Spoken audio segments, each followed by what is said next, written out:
where facts matter. If you owe money to the IRS, they're turning on the heat this year. They're garnishing paychecks and seizing assets. Don't let tax debt destroy your life. Covington Tax Solutions will help you fight to get the best deal possible. Call Covington Tax Solutions now for a free consultation. Call 872-257-4631. Call 872-257-4631. Covington Tax Solutions.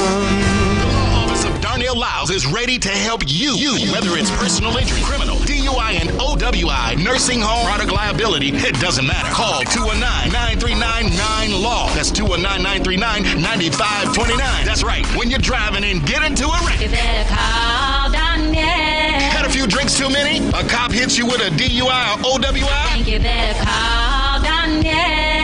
Arrested and facing criminal charges, misdemeanor or felony? I think you better call Darnell. Purchase a product that causes you or a loved one harm? I think you better call Darnell. When your loved one is neglected and abused in a nursing home? I think you better call Darnell.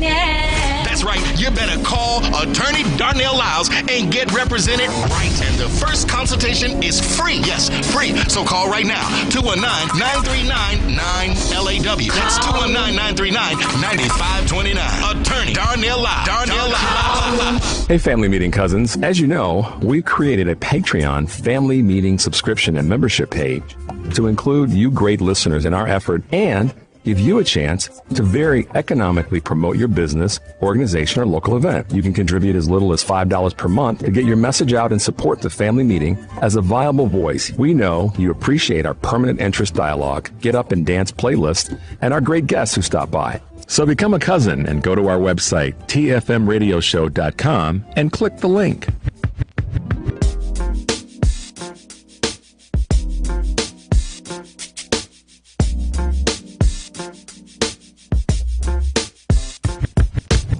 Hi, I'm Clyde Tin with Kelly Dry and Warren LLP, www.kelleydrye.com. I listen to the Family Meeting. This is motivational speaker and author Dan Duster, author of the great selling book, Peaceful Selling, Easy Sales Techniques to Grow Your Small Business. I listen to the Family Meeting. Welcome to the worldwide headquarters of the Family Meeting. Thank you for the reverb, Black Asian dude. Yes. He's in the house today, y'all. Yeah, grab your phones, find us on social media, all of them. Twitter, Facebook, Instagram, YouTube. There's so many. What's that new one again? Threads, streams? Threads. That's where we're there too. Awkwardly, we're there. Knitting. And hanging out in TikTok, but kind of like a creepy old dude because I don't really know how to use it.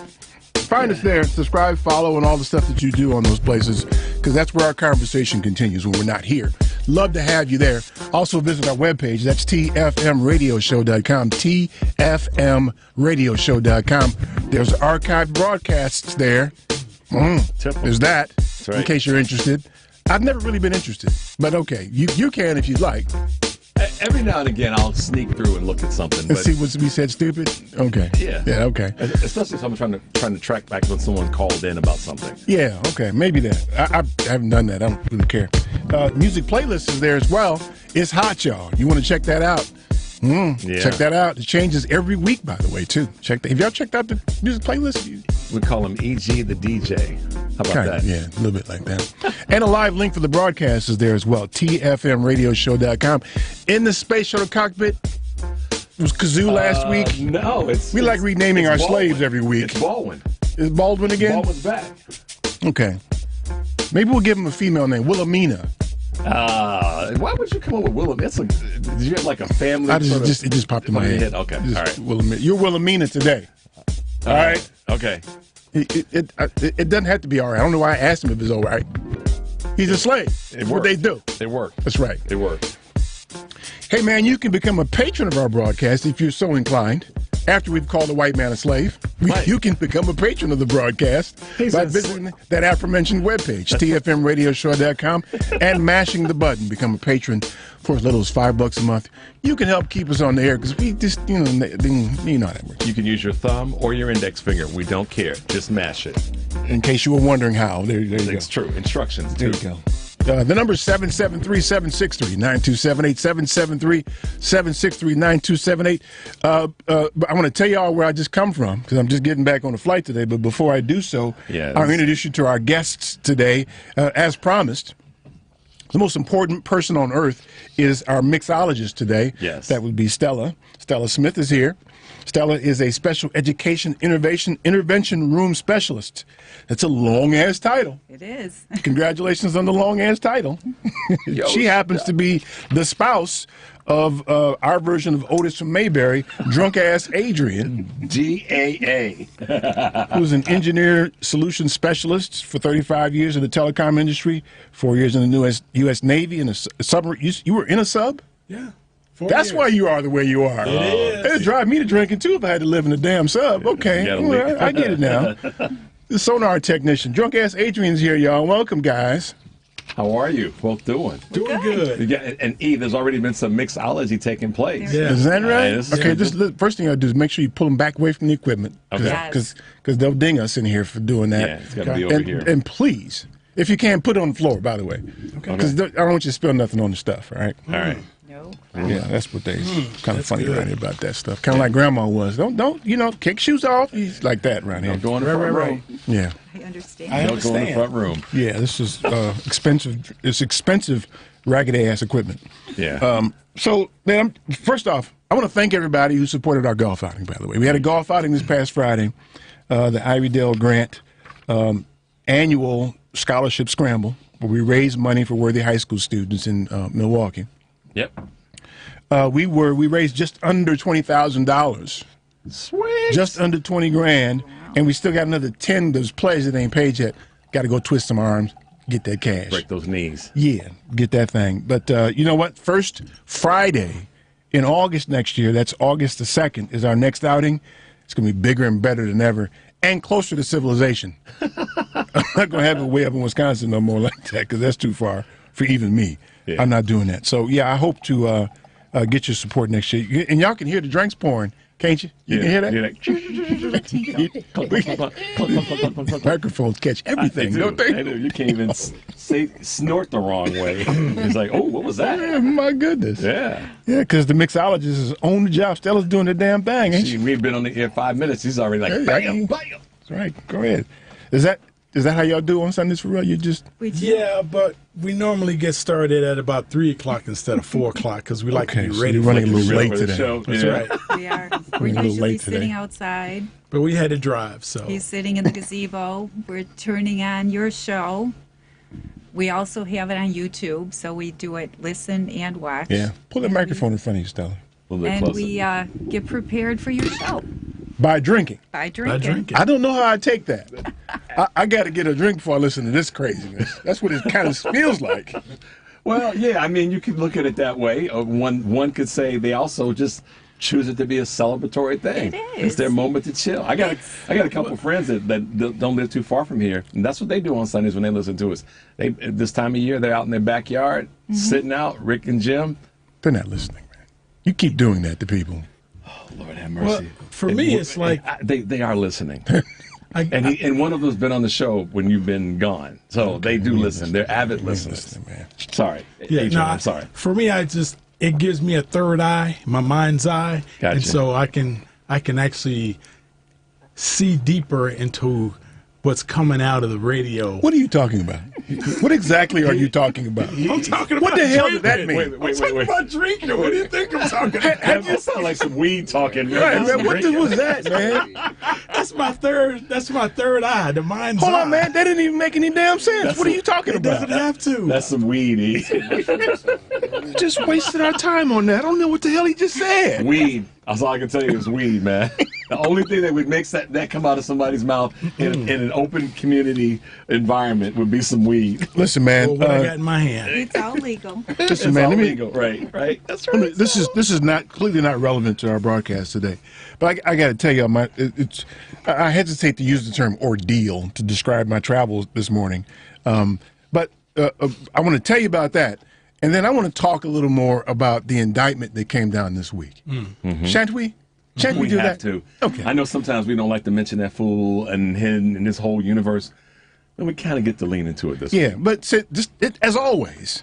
So the news wore out this week, right? That's all they talked about. Well, like nothing else on earth going on. Wait, but that. Can I say this? 'Cause so when he got indicted the previous time, when it was in Florida, and you were talking about, can you believe that all they would do is, okay, his foot just stepped off under the pavement and they just opened the door for him. So I thought for a moment I would watch a little bit of the procession from when he left Bedminster. I couldn't. And I did it because I just wanted to watch everybody's that was on television going, okay, and now now the motorcade's leaving, and now the plane has landed, and I thought, man, these people are just y'all ain't got nothing else to do. My boy Gene texted me from Mississippi and said that he was indicted, and I just I didn't even. That's like, so what? Yeah. So what? It's that's what they do to criminals. That's So I had the occasion this weekend, right after the golf outing, I got on a flight and flew to Atlanta.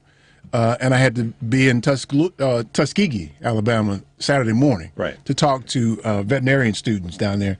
And shout out to Mr. Jones down there, too, who's works for the university, who apparently listens to the broadcast. I was gonna say, is he listening? Yeah, I found somebody. I don't know if he's listening today. I don't think anybody listens, quite frankly, but these two drunk-ass people here. But apparently he recognized me over at Tuskegee, Alabama. And wow. I have a hard time in the South. I have a really hard time because I have a vivid imagination, and I see trees, and I see woods, and I think I just see my ancestors running through the woods trying to get away from these people. And let me tell you something. It was hot as hell down there. I mean, it was hot. It was hot as hell down there. Did the bugs come up and wave at you? Hey, how you doing? The bugs was like, it's too hot. They didn't come bother me either. Stayed in. I got out of the car and had to walk like 8 cars to get in the building. Yeah. Your boy was in a full sweat by the time he got to the building. Sure you were. It was stifling heat. It comes up under your pant legs. Yeah, man, get you all nasty smelling, filling and all kind of stuff. Yeah. And you get inside, you get cold because now you're sweaty. But that aside, being in the South for me is just a challenge, right? If I'm in the city in Atlanta, I can manage it a little bit because it feels urban. When I'm out there like in the country like that, or a smaller community, anything smaller than Atlanta. Yeah, I'm just on the edge, man. I'm just on the edge when I'm down there too. But so getting out of there today was special because we all know that the best, the purest stupidity comes out of the South, right? The best stupidity you can find will come out of the South. It's unfiltered.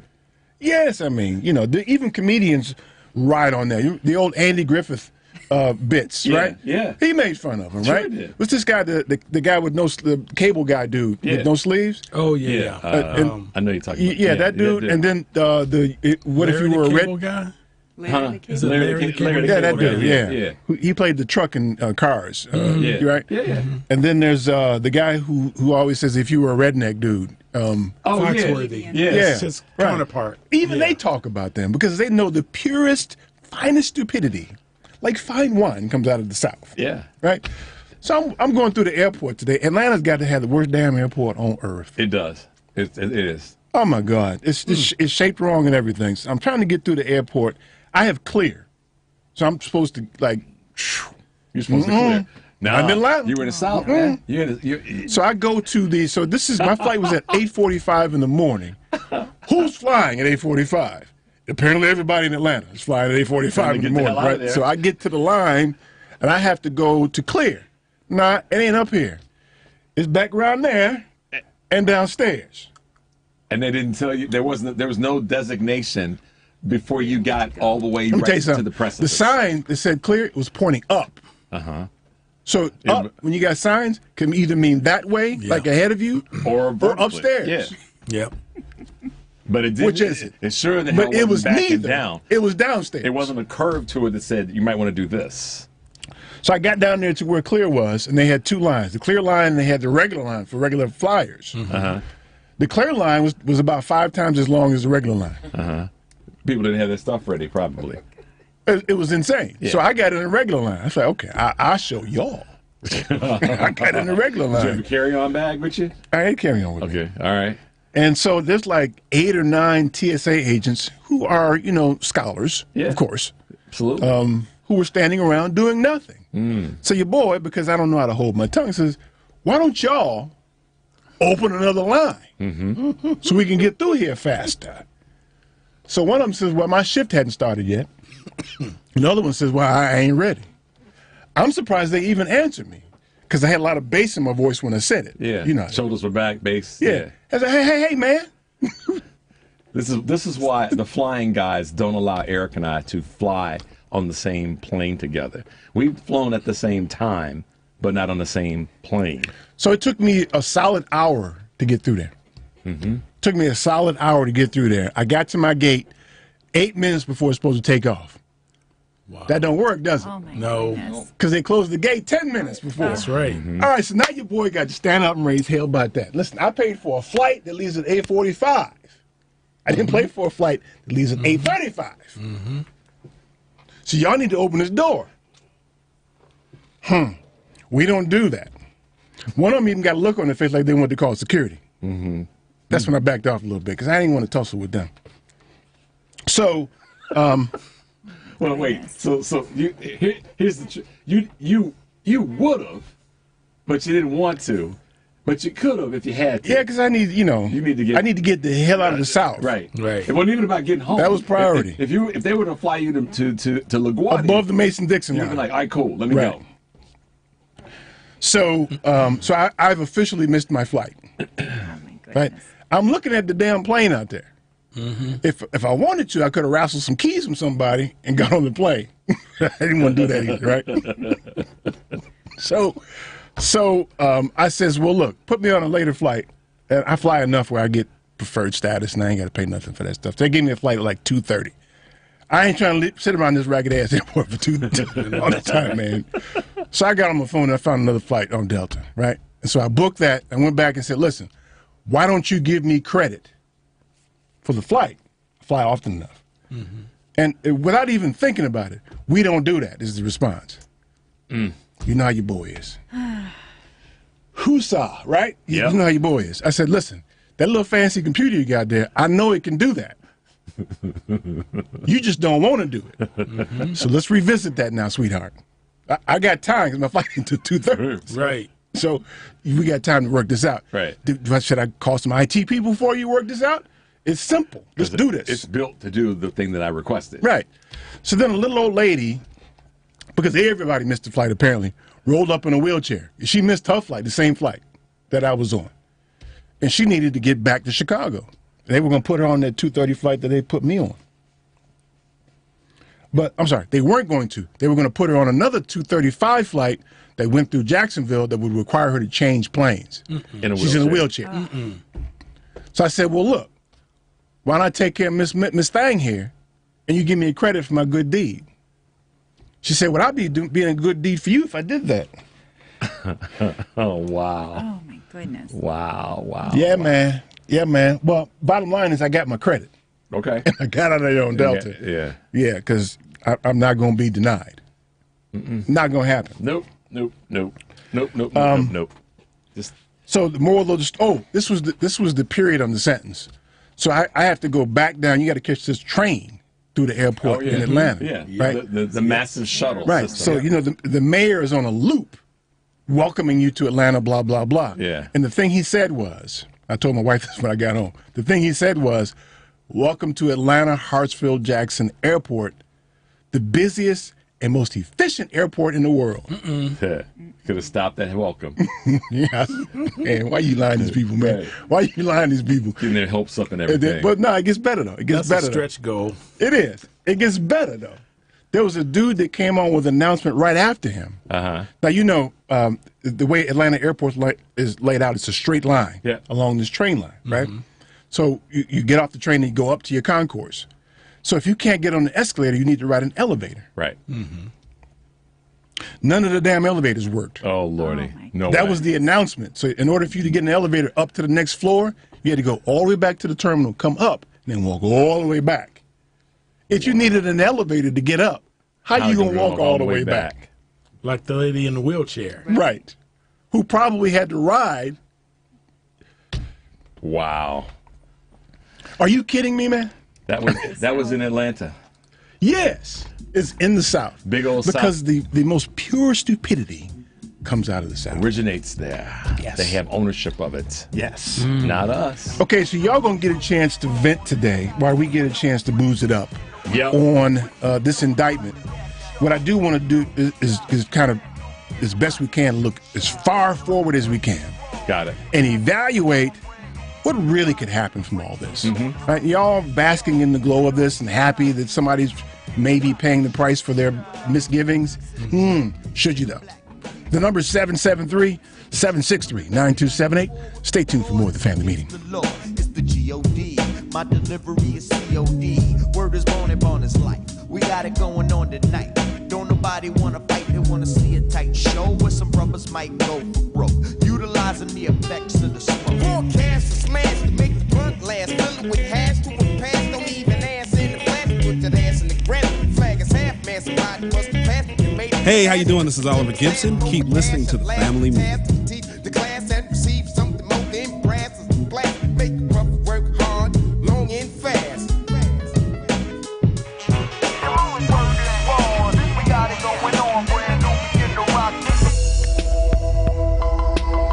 Hey Chicago, are you always on the go? Take the new Shy 311 app with you to find the information that you need, submit non-emergency city service requests, and much more. Download the new Shy 311 app, built with Chicagoans for Chicagoans. That's Shy 311 on the App Store or Google Play, or check it out online at 311.chicago.gov. Stay informed with Shy 311. It's your gateway to Chicago services. A 2016 study estimated that 13.1 million Americans were victims of identity theft last year. Fight back against your identity being stolen by signing up for Identity Guard. Identity Guard monitors your credit and identity information with alerts that can help you respond quickly if certain changes indicating fraudulent activity are detected, as well as help protect your computer from viruses, keylogging, and other serious threats. Plus, with Identity Guard's dynamic credit management resources and tools, you will have helpful information as you make better financial and credit decisions. Identity Guard includes $1 million identity theft insurance and lost wallet protection, and more if you ever do become a victim. Protect your ID for as little as $6 per month. Yes, that's only $6 per month by visiting lookaftermyid.com. That's lookaftermyid.com to securely sign up for Identity Guard today. Hi. Hello. Hey. Whoa, whoa. Get the funk out my face. Get the funk out my face. Get the funk out my face. Get the funk out my face. You don't like my music, you don't have to use it. Funkin' is a thing that all of us release. You don't have to get it, all you do is let it. Then you know exactly how to do. You don't like my music, you don't have to use it. Funkin' is a thing that all of us release. You don't have to play it, you don't have to say it. You don't even have to try to sing it. Hi, I'm Aiton Taylor of A.L. Taylor & Associates. Welcome back to the family meeting. 773-763-9278, 773-763-9278. We're so happy to have Stella Smith here and her drunk-ass husband, her drunk-ass Adrian, in the studio with us today. Thank you guys for coming and hanging out with us and mixing some booze. Now, what's in this thing now? It's called a Tennessee Get on the mic Buck. there for me. It's called a Tennessee Buck. It's got, it has Tennessee Buck. Yeah. Uncle Nearest, which is a black-owned Hold that up again. distillery. Okay. Nearest Green was the gentleman who taught Jack Daniels how to distill. I heard about him. Yeah. Yeah. And of course, over the years, he was lost in the shuffle and was never given the credit for teaching how to distill the whiskey. But fast forward, now people wanted to know, we know that there's a history, we know that there's something behind just this gentleman distilling the whiskey, and they did research and they found all of the people in the area that were associated with the family. So now we have Uncle Nearest, and they have several different types of whiskeys from Tennessee. So here we have one of their drinks. Their premium cocktails are Uncle Nearest whiskey, ginger liqueur. They use a ginger syrup. I use a ginger liqueur, lemon, and then ginger beer and some little ice I cubes. think you know to cool way it too all much off. about booze now. There's something. Do you know what it was? It was during COVID. During COVID, we've Your always drunken behavior picked Yes, up during it okay. was. It's COVID's fault. Blame it on COVID, not the alcohol. We enjoy going out to dinner. So we go to different restaurants. We enjoy trying different cuisines. We just love. That's why we love the city of Chicago. You can have whatever you want, wherever you want, high end, low end, or whatever. So during COVID, we weren't able to enjoy that anymore. And in order to just, I cooked a lot more meals that were a little more extravagant than the ones I normally cook. And then the cocktails. So we had to do the cocktails that went along with them. And that's when I started experimenting. That was fun, especially since we didn't have to go anywhere. I was home. I wasn't driving. You know, it was COVID. You blame everything on COVID. You had a short walk from the kitchen to wherever. Yeah. And I was always the recipient of the experiment. Oh. Yes. Igor, try this. Yes, boss. Yes, boss. Yes. So what's in this thing besides that booze? It has Koval ginger liqueur, lemon, and ginger beer. Ginger beer is non-alcoholic. It's a stronger ginger flavor than ginger ale. What do you call this thing? It's a Tennessee Buck. Tennessee Buck.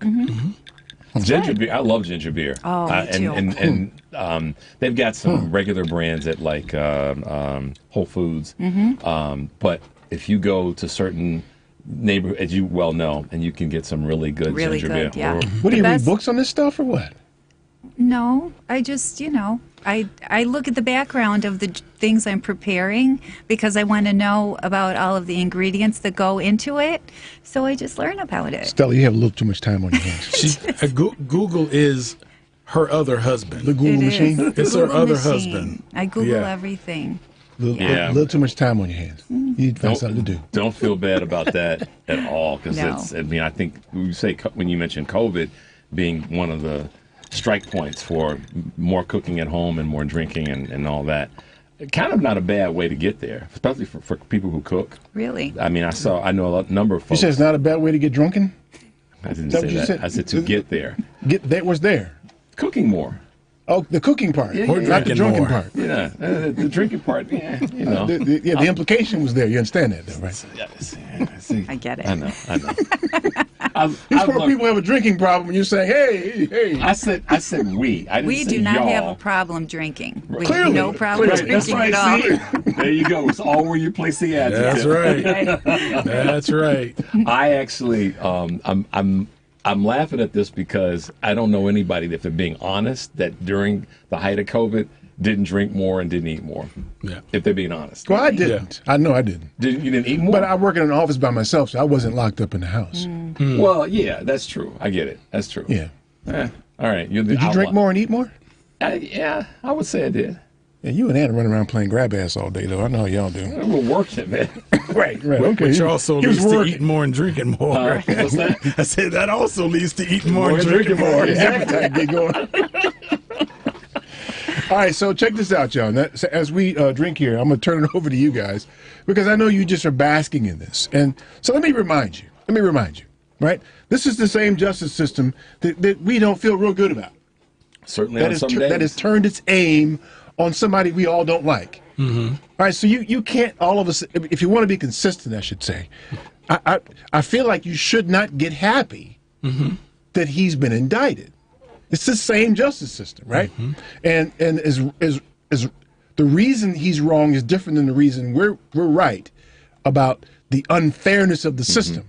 He says it's unfair. I agree, but for different reasons. Right. I mean, you could say it's unfair all day long, but what evidence do you have? What evidence does one have? Well, we have plenty of evidence. That's what I'm saying. I love how you delineated the two. The reasons are different. Right. There's a big difference, right?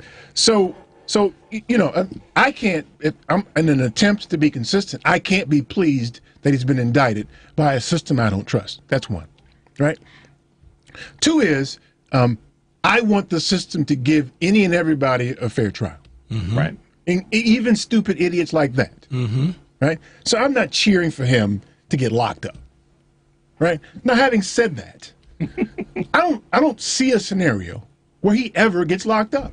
Can you ever see him standing up, put his hands behind his back, and have them put handcuffs on him? No. Can you ever see that? No. Right? And that in essence is the problem. One, that you're not even sure that they can win a case against somebody for whom you saw what he did, he's admitted what he did, and you have recordings, audio and video of what he did.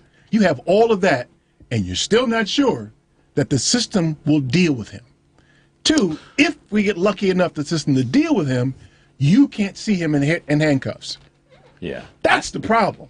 That's the problem, and this during the course of this week and in the larger scope of time, I hear a lot of people in the progressive liberal democratic conversation asking, why? How come it's taken so long? And all this It took a long time. Hand wringing to get to this point. Well, New York was different because that's a different jurisdiction, and Florida it's a different jurisdiction, but by the federal government.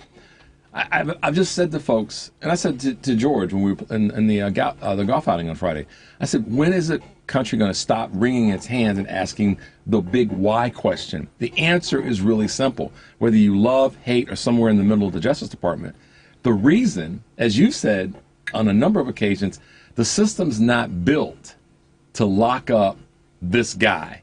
Because people like him. Or people like him. That's the reason why. Because we've had many people across the country that have done documented far less crime, that have been indicted in a shorter period of time and are now doing time. But because of the costume that this dude wears, not necessarily because of the so-called money he has, but because of the costume that he wears. That's why it took so long. I think it's both. You think the money's in there too? Yeah, I have a... because a lot of people that have been indicted are in jail because they can't pay bail. He can pay bail. Right. Yeah. But he's not in, but that's not, but see, that's what I'm saying, why the money doesn't matter. Because he hasn't had to post any bail. So the money doesn't matter here. Think about it. Go ahead, man. Yeah, so on the time perspective, so you have to look at how this guy can actually delay when he can turn over records through all of these actions through his lawyers, right? So that's one thing of why it can take so long. And that's money too, though. That's exactly. Because he can pay lawyers to do money. Okay, fair enough. So the question about why is it taking so long, there is that. And there is also, if you think about through the course of history, when the Justice Department was trying to bring down, let's say, organized crime, right? It took them years of wiretaps and everything. But, it's when you build a case, that case may last for 3, 4, 5 weeks, but that case is something that's been built over the course of a decade. Yeah, perhaps. But the reason it took years for someone like that, like Capone, for instance, was because he had parts of the system were compliant with him. Right. And that's the same. They are now. They are now. They are now. They are Right. now. Yeah. It's just so, that it's not as overt as it was during Capone. I mean, but to your point about the length of time it takes to build a case to make sure that it is as airtight as possible, to use a phrase, I get that, and I agree with you, because the actual trial itself takes far less time. Yeah, but most of the time, criminals are trying to hide their actions. This dude ain't even hiding what he's doing. He doesn't. Nixon said it, if you're president, it's not illegal. Yeah. I don't think he thinks that far different from Nixon's mentality of, when I do it, it's not illegal. I'm the president. You're attaching way too much intelligence to him. No. This is hubris, which he has plenty of. Right. This has nothing to do with his intelligence, in my opinion. Hubris cuts right through intellect. Yeah. So I think there's part of that. And again, even if they have all the evidence they need, and it looks like a slam dunk to all of us, remember, they can still get people on the jury, and all it takes is 1, 2, or 3 that doesn't, want to say, I believe he's guilty in that juror's room, and you got a hung jury and a mistrial. And they will lie. I mean, that's the thing. That's why they're going to use, the federal government's going to use, I read this yesterday, they're going to use a number of tools and mechanisms psychological profiling, just a whole myriad of things to make sure, to the best of their ability, that the people who are going to be on the jury after they go through voir dire actually are not lying. To the point, the piece said, to the point of not quite doing lie detector tests on potential jurors. Yeah. Because they know that there will be people who will play the game of... So they can sit in there and say not guilty. And say not guilty. That's so coming back to Eric's opening. But to be fair, are we really gonna put this dude? There may be some people that are also playing the game to say, I'm neutral, no matter what, I'm voting he's guilty. But they got blinders on to Which that. are the flaws in the system that make it not work. Right. Yes. That's where I was going. Back to what you said about we have cause to have question about the justice system. How just is it, and how much of a system is it? It's a continuation of the same non-belief in the justice system. How it aims, or else we wouldn't be having these questions right now. If we all collectively, left, right, in the middle, socially, politically, and every other measuring stick, had unquestionable faith in the justice system, we wouldn't be having these conversations. People wouldn't be wringing their hands about, oh, wow, do you think they're going to have enough evidence? Oh, wow, why did it take so long? Oh, wow, do you think he's going to get convicted? Do you think he'll go to jail? Do you think he'll actually serve the time? Will he cut a deal? The cracks in the system serve someone like him. Is the Mar-a-Lago information that he has going to give him the ability to work out a deal on a federal level to maybe not have to do time for J6? If our justice system was something we could believe in blindfolded, we wouldn't be having these conversations. I don't think. So we would know it could deliver. Its imperfections are, I think that in the effort to try to build a system that is just and is fair, it is going to contain imperfections. Sure. Right? Yeah. But the problem is that the people who get to exploit the imperfections are a small group of people. And they usually are moneyed. Relative to the number of people who are in the justice system, or who have to have an experience with the justice system, the ones that get to manipulate it and bend it to their will it's just like our economic right.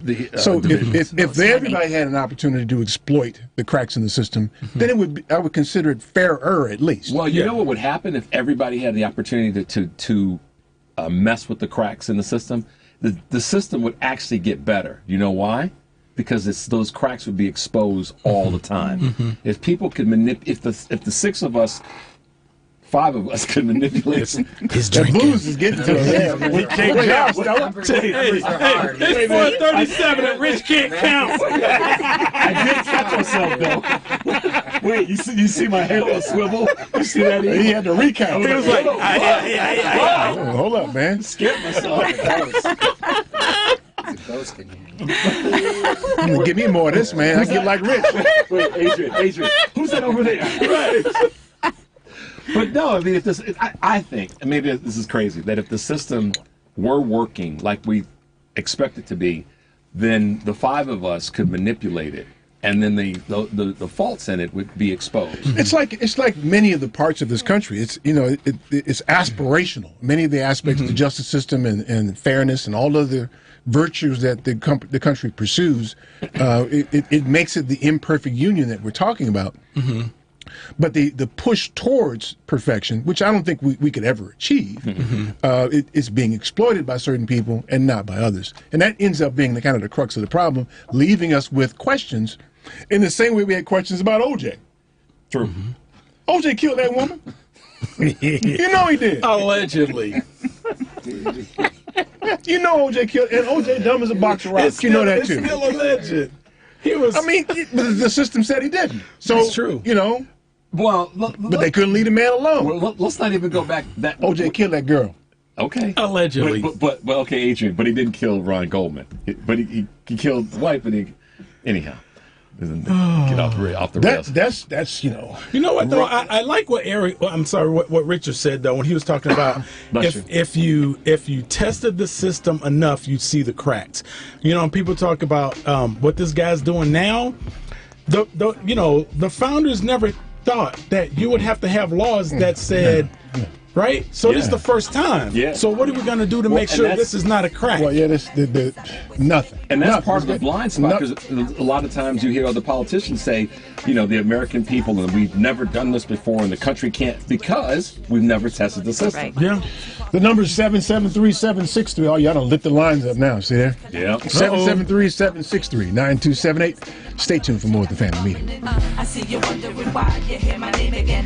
Never the same again. Yes, we came to reign again. And if we fade again, we'll overcome the pain again. Just take a breath and continue the explanation. Turn off the PlayStation. Still demand attention. Did I mention poetic extension? My redemption. Soul is in suspension. My name is Minotti Jenkins. www.valorem, Keep listening to the family meeting. Floetries like a master of chemistry. Turn your negativity into kinetic energy. You can't test sweet. You can't test sweet. Do you have a pain that won't cease? A health issue that's not getting better? It may be time you visited Health on Earth Wellness Centers. With over 20 years experience, 4 Chicagoland locations, and patients that range from 2 months old to 93, Health on Earth Wellness Centers are fully prepared to meet all your chiropractic needs. We have state-of-the-art facilities in Crestwood, Tinley Park, the South Loop, and Naperville. Don't let being healthy be your last resort. Make it your first choice. Make an appointment today at healthonearth.org. That's healthonearth.org. A 2016 study estimates that 13.1 million Americans were victims of identity theft that year. Fight back against identity theft by signing up for Identity Guard. Identity Guard monitors your credit and identity information with alerts that can help you respond quickly if certain changes indicating fraudulent activity are detected, as well as help protect your computer from viruses, keylogging, and other serious threats. Plus, with Identity Guard's dynamic credit management resources and tools, you will have helpful information as you make better financial and credit decisions. Identity Guard includes $1 million identity theft insurance and lost wallet protection, and more if you ever do become a victim. Protect your ID by visiting lookaftermyid.com. That's lookaftermyid.com to securely sign up for Identity Guard today.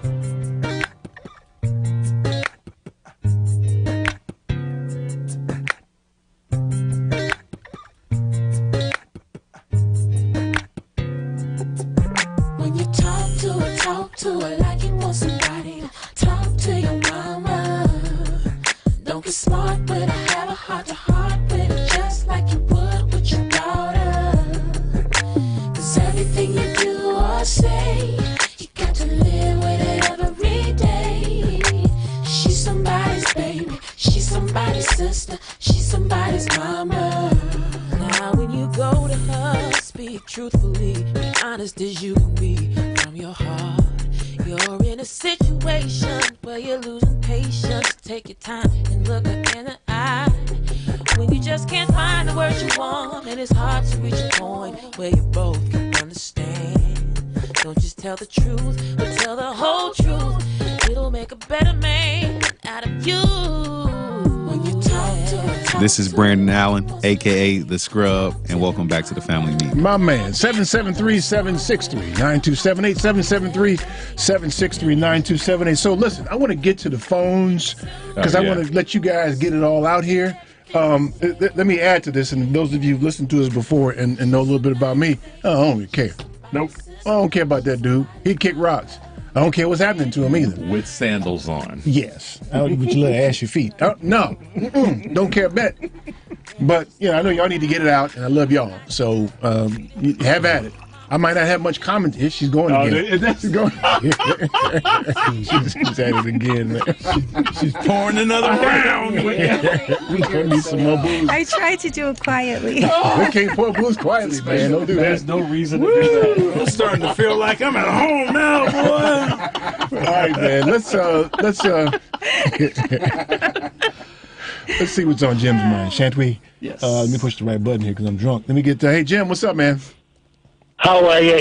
I was just thinking that for your guest, Plato said to philosophize properly, you need a couple of stiff drinks.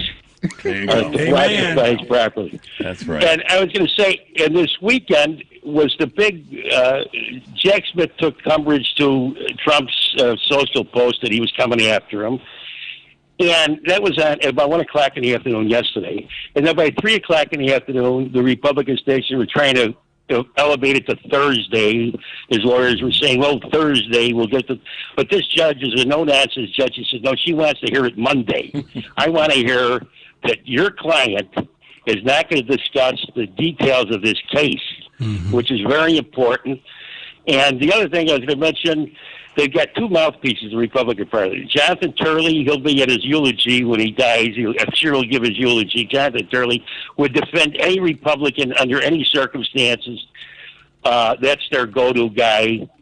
And Dershowitz, Alan Dershowitz is another guy that'll defend any Republican that's going. And anyway, guys, I think that they've got the right to this judge is a no-nonsense judge. And I think this might be a speedier trial than you think. And I think that Jack Smith is pretty PO'd all the way around.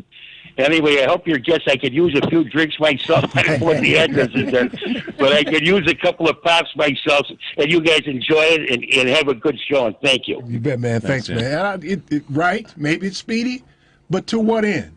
What comes of all this? Well, so see, listen, I think y'all gonna be real disappointed about all this. All your little exuberance about all this, y'all gonna be disappointed, man. It's gonna be like a really sour cake. Let's try. First of all, I'm waiting for a particular attorney in Atlanta to drop her heels and earrings. Okay, well, you know she went to Howard. Yeah, I know so it's finna drop. We know that. This is the best part. Is just there's the people who are bringing the heat in terms of the indictments.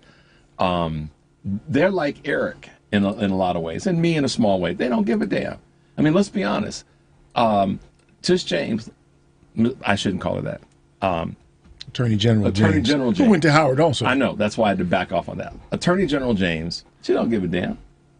I get the feeling that this dude Jack Smith doesn't really care. And to Jim's point, you know, he's like, "Oh, wait a minute, player. We said keep your mouth shut, and you didn't. So you want to come after me, really?" So I get the feeling. But it's different, though. You know, it's different going after Jack Smith than going after them sisters. Because he hasn't done it yet. So now we have. But you got people going after both of them now. It's not him directly. Right. Although he did go after Tish James on social media. He did. But then he backed off real quick. You don't go after no sister. Well, and then he went. This is the thing. He went after Alvin Bragg for a hot minute, and then he backed off. That's different than going after some sisters, man. You're telling me? I know that. You take the shoe off on you. And the earrings. At the same time. Where's my Vaseline? Like, it could be on. Like this.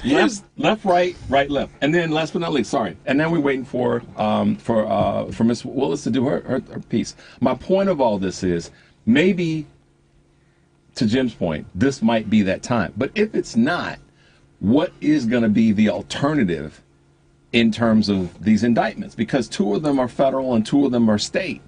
So, yeah, but all this shouting, man, I just don't think anything's going to come of it. Yeah, I know, but where is it going to go? I mean, I don't disagree. It's either going to be a conviction or not, and either way, it's going to be a nothing burden. Okay. I think if, they get the right people on the jury that see evidence that indicates that he is in fact guilty, and they vote that way, and when they go out to deliberate, at that point, if they come back with a guilty verdict, there's no way he doesn't serve some time. How you see that playing out, man?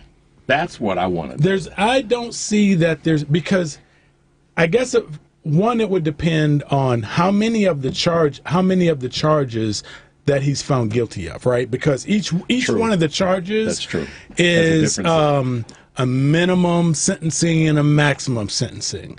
So first of all, he has to be convicted of at least 1 count. Once he's convicted of that 1 count, depending on how severe the charge is, some judge may say, 18 months in Club Fed. Well, but then what? I see that happening. Then he has to run for president from prison.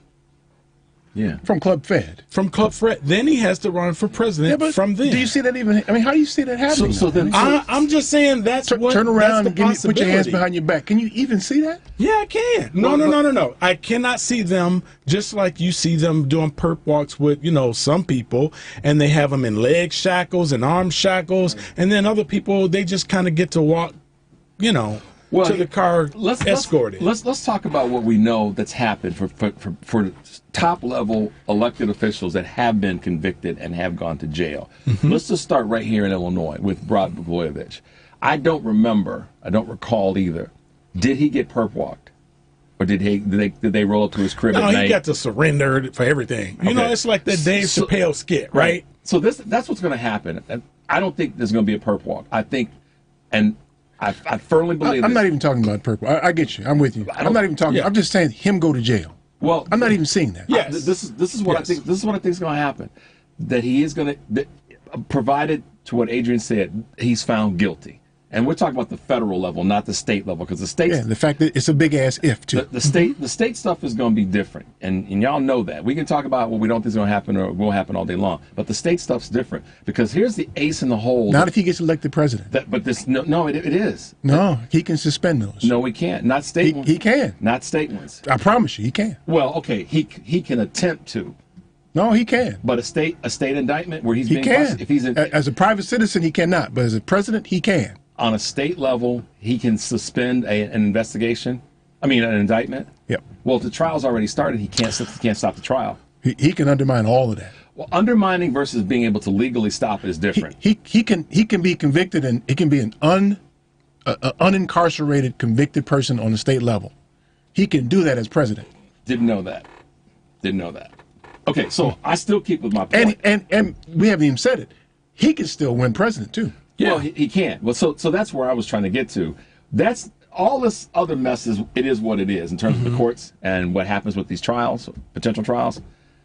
What I think is the real measure is it's back to something that Eric says over and over again, and I say it too to some extent. This is where we are. This is who we are as a country, because the fact that he's even considered.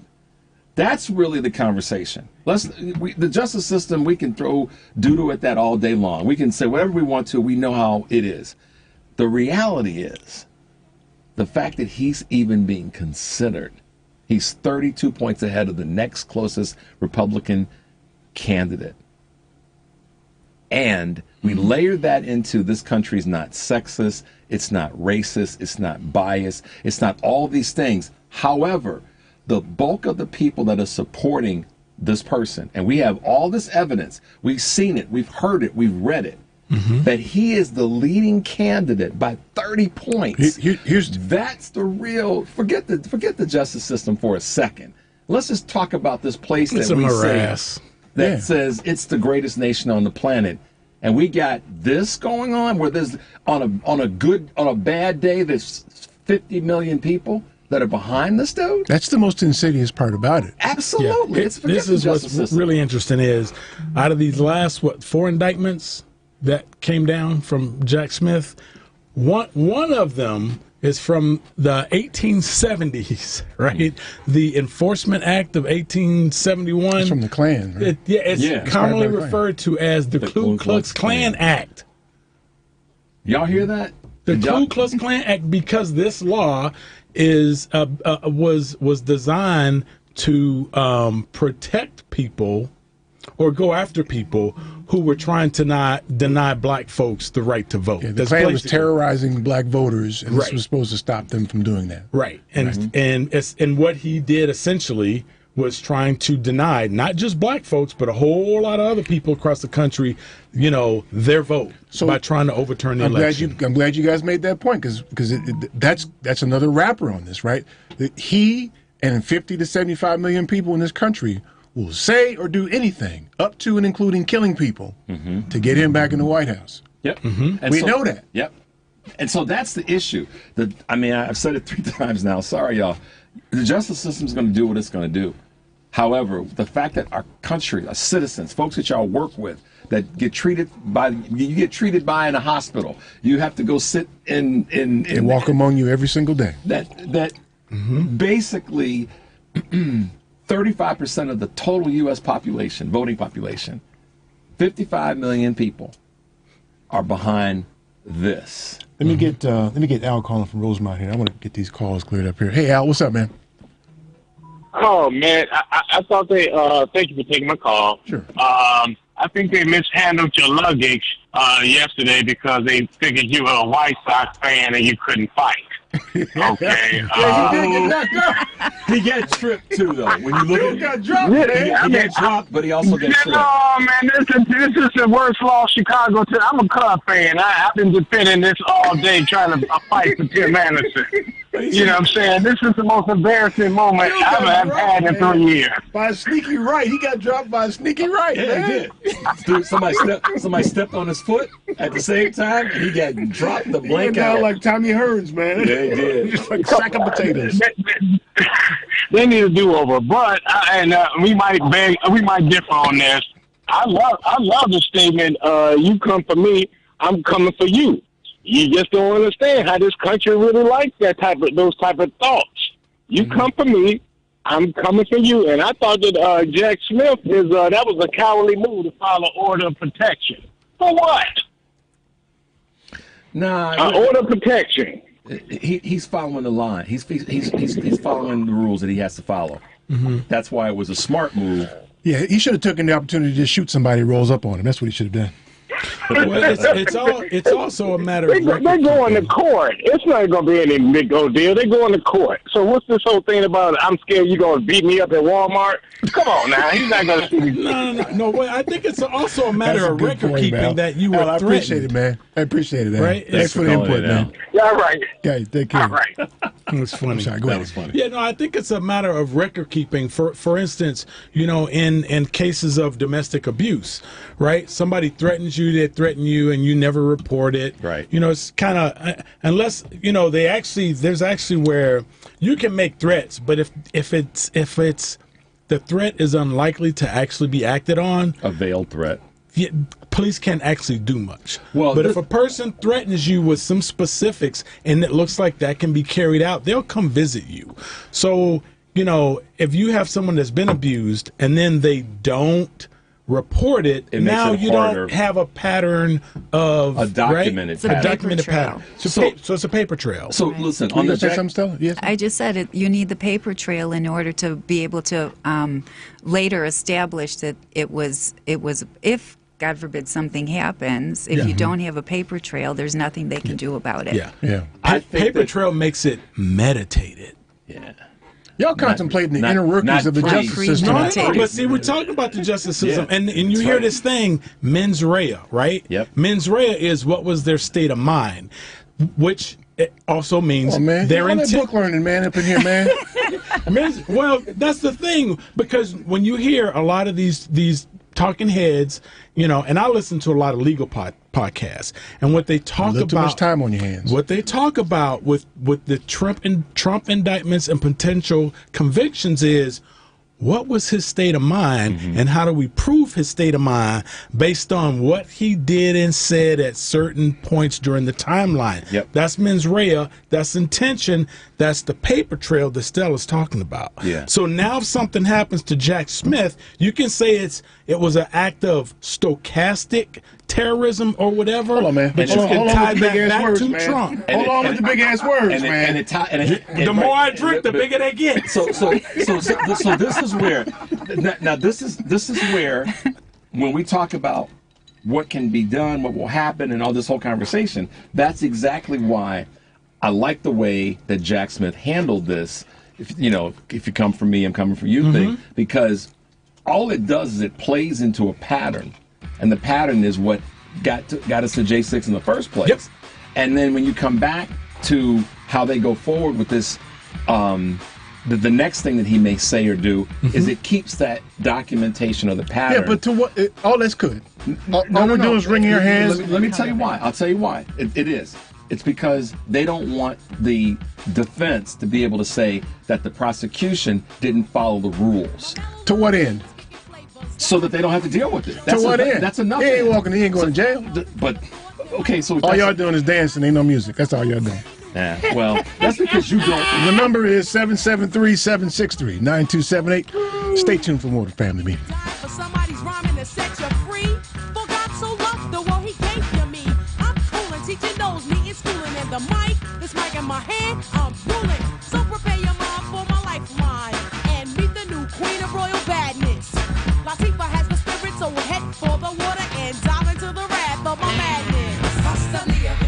My name is Charles Hilson. I'm with GBG Insurance. The website is www.gbgins.com. Keep listening to the family meeting. Some MCs act bold and arrogant, vain and using each other to compete with. These subjects are pity, cause their minds are not witty. Like mines are right around and so delicious you could eat it. Now there are those who like my takes, but don't consider. This is Chicago's Progressive Talk, 820 AM, WCPT Willow Springs, and online at WCPT820.com, where facts matter. Polaris is introducing a way for you to get empowering financial advice. Save and plan. If you are like a lot of people, you'd like to work with a financial planner, but don't know if you earn or have enough to invest. Save and Plan will allow us to work with nearly anyone from young professionals to retirees looking to travel the world. Save and Plan is simple. Just sign up to save on a systematic monthly basis directly from your account and gain access to a planner and our planning services. Once you sign up, Polaris gives you a customized financial plan, a real person to speak with, and information to help you make good financial decisions. Your dedicated planner is just an email or phone call away. Save and Plan offers empowering advice for everyone. Visit us at polarisadvice.com. Call us today at 312-951-2606 or email us at polarisadvice.com. That's 312-951-2606 or email us at polarisadvice.com. Save and Plan, empowering advice for everyone. Securities, insurance, and advisory services offered through FSC Securities Corporation. Member FINRA. SIPC. Insurance services offered through Polaris Insurance Agency, Inc., which is not affiliated with FSC Securities Corporation. Hey Chicago, are you always on the go? Take the new Shy 311 app with you to find the information that you need, submit non-emergency city service requests, and much more. Download the new Shy 311 app, built with Chicagoans for Chicagoans. That's Shy 311 on the App Store or Google Play, or check it out online at 311.chicago.gov. Stay informed with Shy 311. It's your gateway to Chicago services.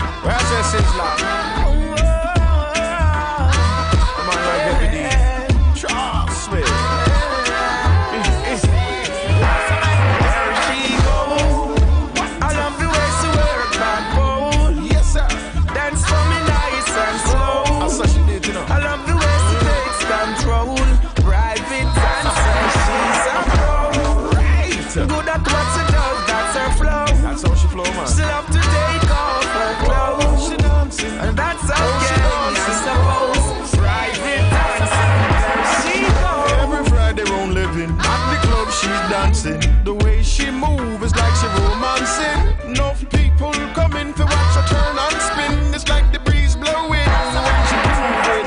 She says she Hi, my name is Vicki Miller Walton, and I listen to the family meeting. I bet you Vicki does.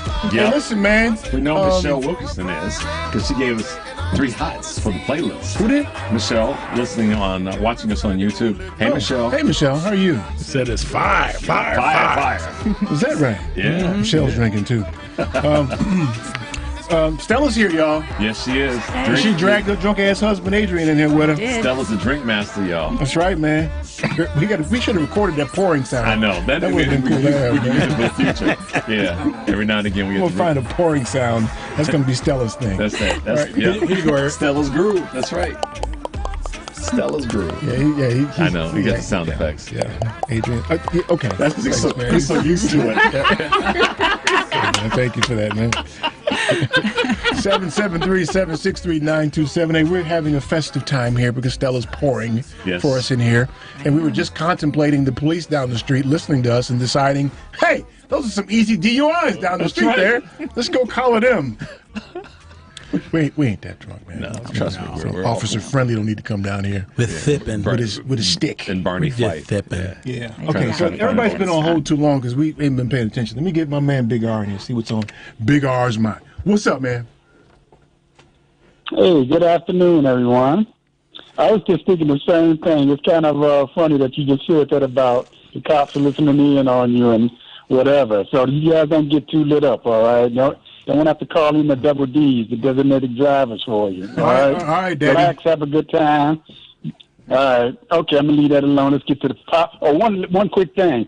Miss Stella, You say there was a gentleman that actually taught Jack Daniels how to distill. What was his last name? How do you spell it? His name was Nearest Green. Green. If you go to the Nearest Nathan Nearest Green, I'm sorry. If you go to the Uncle Nathan Nearest Green. website, they give you the history behind how they began their distillery. With theft. Okay. All right. Excellent. I'm not surprised about that history. They've stolen and learned it so much from us. It's ridiculous. Yep. Because most of them have anything. Okay, to the politics. You talk about entertainment on steroids, but the entertainment is also heart-wrenching because it just so highlights the double standard we have in this country and have always had, along with the hypocrisy of who gets justice and who doesn't. You think of so many of the people in this country who are incarcerated. You know, we have the largest incarceration rate, in the whole world compared to our population. Whatever, and it's like money, influence, lawyers. I mean, Trump had his lawyer, one of his lawyers, on Meet the Press today, and Face the Nation, and it was just he's really good. He was really good. I mean, lawyers can do that. A really good lawyer. I mean, hell, like you say, OJ got off. So it's like I don't know. I'm waiting for. I'm bad with names. What's her name? Miss Willis, the Attorney General down there in Georgia. Fonnie Willis. Tony Willis. Fonnie Willis. Yes. Okay. Fonnie Willis. Yeah. Okay. She's saying, no, we're not going to play with him with kid gloves. He's going to get fingerprinted. He's going to get a mug shot. We giving it to him because this is not no federal spotlight, anything about that. He violated our state. I'm the head law enforcement officer here in this state. We go do it right, and I can't wait to see that. But it's why you say that? I'm like you, Eric. I got a little pessimism. I got a little pessimism with it because I've just seen it over and over again with this guy. How his lawyers already trying to get a different judge as opposed to this judge that I heard she's the prosecution when she's putting sentences out for these guys, the fools that were attacking the Capitol. The prosecution gives her one recommendation. She goes above and beyond and gives them more time. So they're trying to get rid of her. But the thing is, people aren't going to realize is the judge is just the one who does the sentences after you convicted and after you're guilty. Right. She has no. She's not. She just runs the process and makes sure everything stays legal and all this and that. The jury are the ones who are going to either convict him or be hung or consider him not guilty. Yeah, but the judge the judge can set the tone, and that's important. I mean, yes, yeah, she can. The judge will set the tone and determine which evidence is permissible, what the tone of the evidence presentation is, tracking any jury misbehavior. So I'm not going to take any of her stripes away just because. I'm not going to do that. Certainly, Miss Shotgun. So anyhow, it's going to be very interesting. I kind of, with great expectations, looking forward to the next 6 months to a year and a half, and at the same time, I'm dreading it. Yeah, I'm dreading it for our democracy, and because I've just seen, and we know so much about so much injustice that has been perpetrated through this land when it comes to people who don't have influence and money. One last thing right quick, and because we got a lot of people to get in. I've never heard of the Ku Klux Klan Act until all of this scenario started happening. Why, maybe you could answer this for me, why are the ACLU and NAACP not throwing lawsuits all over the place in places like Georgia where they've done all this voting suppression to keep people of color, Democrats, poor folks, whoever they don't like or don't want to vote? Why haven't they thrown lawsuits using that the Ku Klux Klan? Because it's a federal. Well, they actually are suing to deal with that. Yeah, they are suing, but I think Rich is getting ready to say it's a federal thing. I don't know that they can sue for a federal law. Right, because voting is a state thing, and registration is on a state level. So it's a federal guideline, a federal law that he used as part of this federal indictment. Yeah, so, and that law dealt with a lot with intimidation and mobs too. So I'm not sure if it's applicable. But you know, that's a good question. That's a good question. It's a good question, man. Yeah. If it is applicable, I would sure wish they'd jump on it and put it on steroids and go after everyone who's. Yeah, well, you got to have a fair justice system for it to be implemented. Throwing people off the voting rolls. It's ridiculous, man. Well, he's got a good question, but I think the country of freedom and democracy, and because somebody's not going to vote for you, you find a legal way, or should be an illegal way, to keep them from voting. We might as well be back in the 1960s. That's the history of this country, man. There it is. Big R, thanks, man. It's sad to say it, but.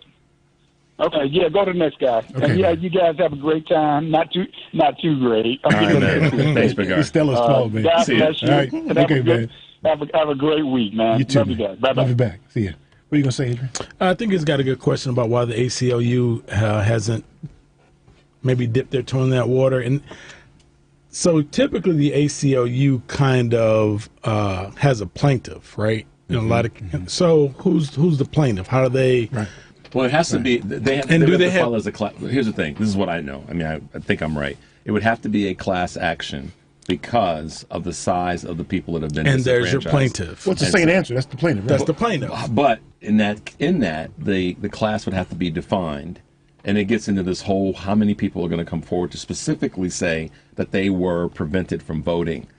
And it's layered. So I'm not trying to justify it. I'm just saying I think that's one of the reasons that they don't get they don't dive into the deep end using that legal precedent. Here's the thing: a lot of these things that are presented to society as a problem are addressed by benevolent organizations or with benevolent ideas. I mean, you know, the other side that you're fighting against, nothing about them is benevolent. This is all about power and strength. That's it. And so, I mean, you know, you can't just be, let's be fair. You got to go and take something. I think that all that voter suppression stuff, we should forget those kind of lawsuits. What we should do is push for mandatory voting. Yep. Everybody has to vote. Once again, mandatory voting. Right. So now they got to fight against that. Right. Which one is the heavier lift, though? I mean, it's all a heavy lift. If you try to do what we just talked about in Alabama with the courts and the justice system down there, where do you go? Well, and incrementally, to Adrian's question, I'm not sure this is where you're exactly going, but are there incremental wins that can be found? So that's the thing, though. But we don't want No, it's not about incremental.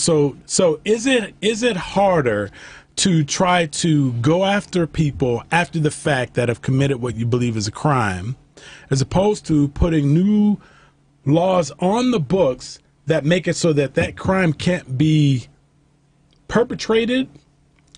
And you're asking people who don't want folks to vote in the first place to make a law where everybody has to vote. Well, and then you get into the conversation. What's the heavier lift? But bank robbers are going to find another way to rob a bank. Right. So, but I don't disagree with that. But you go after them when they do. Here's the thing, though. You do, but you're plugging holes along the way. Guys, I get you. I understand. So let's close everything off. Let's make that not an issue anymore. I don't disagree with that. I'm just asking which one of the. So we got to deal with the tools we got. And the other tool that we're being beaten with is the fact that state legislatures are making these determinations, and we've we'll say we've lost, but we haven't been winning those fights because of state. You can't win those fights because they've gerrymandered it in a way you can't. So that in and of itself is why we have to say, is this an increment? That's why I was saying incremental. Are we going to go after incremental wins, or are we just going to say forget it all? Wait a minute. I'm tired of incremental. I'm not saying that's the way to go. I'm asking which is it. We get to say forget incremental. So we know that those of us who are right-minded, we know we can take the White House. We know we can take the Senate and the House, right? Yeah. And those are the entities that need to deliver a federal law making voting mandatory. Right. They're going to holler states' rights. Good. Let them. They're going to holler states' rights. You got to fight like they fight. Yeah. So then if that's the case, then if it's going to be states' rights, then the federal There is one thing. What state right, though, would they be fighting for? Well, see, here's the thing. Their ability to govern voting in that state is what they'd be fighting for. Now, look, but here's what I could argue against that. No, I'm with you. I'm answering your question. But here's what I think is the power position, and that is those states. If we're going to play hardball, and we should, and sometimes the Democrats aren't accustomed to playing it the way that us in Chicago might like to play it. I think that we should start tying it back to funding. I think that's where we have leverage, is that if there's going to be states, red states, I'm just going to call it, I'm going to be partisan, that don't want to eliminate this gerrymandering and voter suppression, then guess what? We're going to pull some of your federal It's the same funding. argument, though. It's still the same argument. And then you run into the problem of the Supreme Court saying you are targeting these states because they're targeting, and that's unconstitutional. But it's okay for the federal government to do that because it's already in the but watch this, though. If you say, but you're right. If you make voting mandatory, and you get people who come out and say we don't want it to be mandatory. Mm-hmm.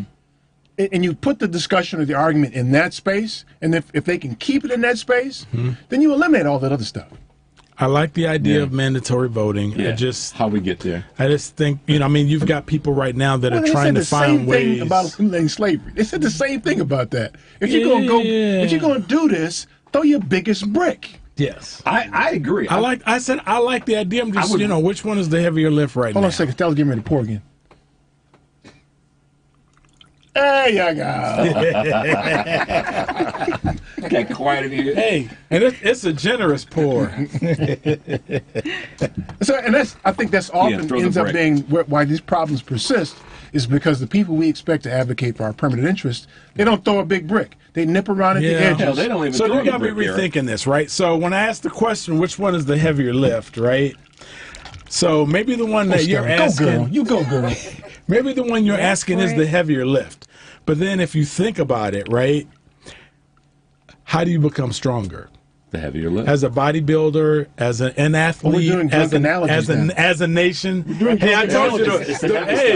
Hey, what did my man say? He said you need a couple of stiff drinks to really get philosophical. That was Jim.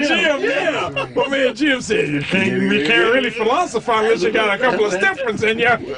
With his 30-day clock. All right, let me see if I can squeeze one more call in here, man. My God. Eduardo's been holding for a minute. Hey, Eduardo, what's up, man? Hey, how's it going? Good, next time we have a flash mob, particularly like the one they had in New York with Case and I'm sorry if I botched the name, please have it inside a Best Buy or Dick's Sporting Goods, not outside. I think it's a good idea. Or inside of a Chick-fil-A. That's a good suggestion, man. Thank you for that. I'll make sure to pass that along. Yeah, let me quickly move to, because this is important too. So LA is going to lift the COVID waiver on rents. The mayor says she's going to have a conference on Monday. We'll see if she's going to be helping out those renters, but they're going to be on the hook now for that back rent. So, because of the COVID thing being, over. Well, there are two parties to that whole rent thing, man. There are the tenants who, admittedly are paying higher rent. There's also the landlords who are trying to maintain a business. So there's got to be a happy medium somewhere there. Right. And from a legislative standpoint, there's a way to affect that, and that is for the monies that went into the rebuilding project. I'm not calling it the right thing. Had those infrastructure. Right. Had those funds been higher because of Republicans tinkering with it, then there would be money there to help out in those cases. Yeah, but you can't do that permanently, though. I know you can, but it would help. Rent is rent, and you're artificially truncating the market. Sometimes a bridge is all that's needed, though, to help a problem get better. Yeah, I agree with you there. Not fix it, though. I mean, I agree with you, E. Yeah. Yeah, I felt like... Wait a minute, hold a second. Eduardo wasn't finished. You finished, Eduardo? No. I mean, you guys you're picking up good where I left off. No, I don't want to. Yeah, because that way you get onto some more calls here. But yeah, I just wanted to bring that up to the light because sometimes this other stuff gets doesn't get attention. So I want to bring that up attention because that's very important. A lot of people. I even saw Tori Spelling. Now, just imagine this. Her dad is Aaron Spelling. From Charlie's Angels, Love Boat. Yeah. I don't know what that's all about, but I don't want to see more people Skid Row, I guess, is the number one spot for homelessness and all that, but I don't want to see more people hitting the streets. Yeah. Well, wrench is the tip of the iceberg as it relates to that, though. But, hey, man, I appreciate it, man. Be well. Thanks, okay? Eduardo. Yeah. Okay. All right, guys. You have a good week. Take care. You bet. See you. Yeah, I don't want to go there, but homeless people, it shouldn't be homeless people in this country. Yeah. Nope. There's so many things that we could do. There's so many empty homes, houses. There's Buildings. so many ways that we could. It's just people who don't want to sacrifice or not even or sacrifice. don't want to be inconvenienced by It's just having to do it. That's what the problem is. Yeah. Okay, I'm getting ready to start my drink again, y'all. Here we go. Stella poured me another one. Y'all heard it. Y'all heard it, man. Yabba dabba doo. Numbers. Oh, he went Fred Flintstone on us here, right? No, oh my goodness. You got a whole list of characters. Look what blues does to you, man. I know. 773-763-9278. Stay tuned for more of the Family Meeting.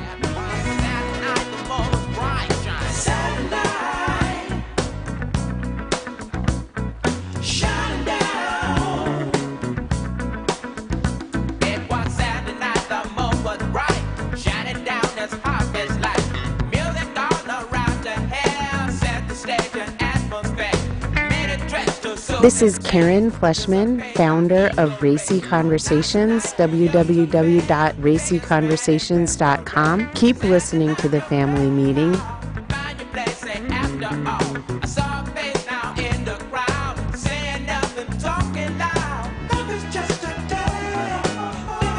Itsashort.com. The website is itsashort.com, spelled ITSASHORT.com. We are the best designation on the internet for award-winning short film, video, and web series. Artists are from all over the world. They are award-winning from various festivals, but you can find us at info@itsashort.com, customer care at itsashort.com, and we'll get back to you straight away.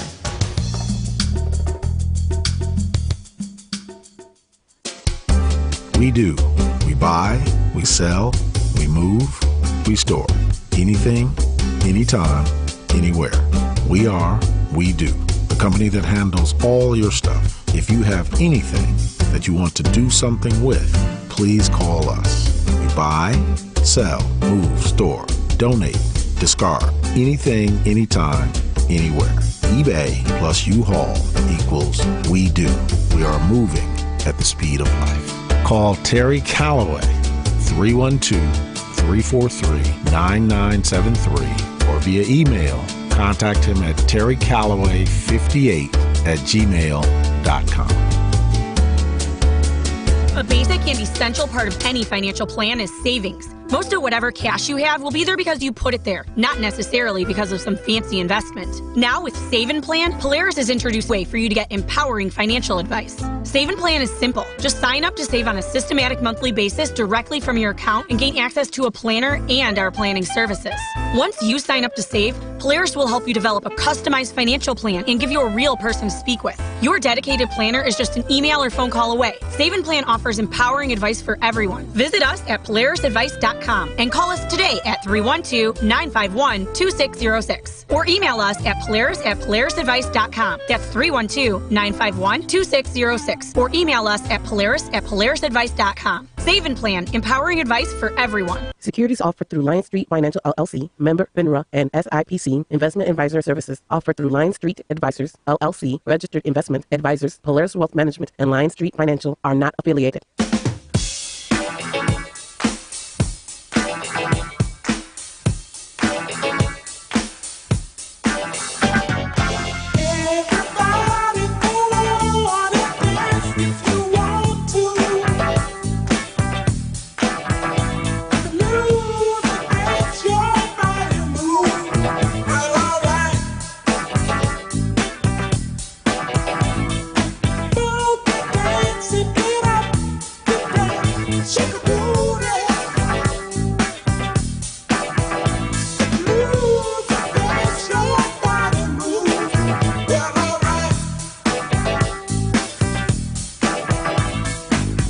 Hi, this is Attorney Cannon Lambert. Go to my website, www.getthecannon.com. Welcome back to the Family Meeting. Yeah, y'all. Thank you. Thank you today to my friend Stella. Yes. For coming in here and pouring drinks for us. Thank you so much, Stella. My pleasure. And kind of thank you for bringing your drunk ass husband in here, Adrian. He's feeling righteous and gracious. Stella's in here pouring drinks for us and hanging out with us today. And she dragged him along.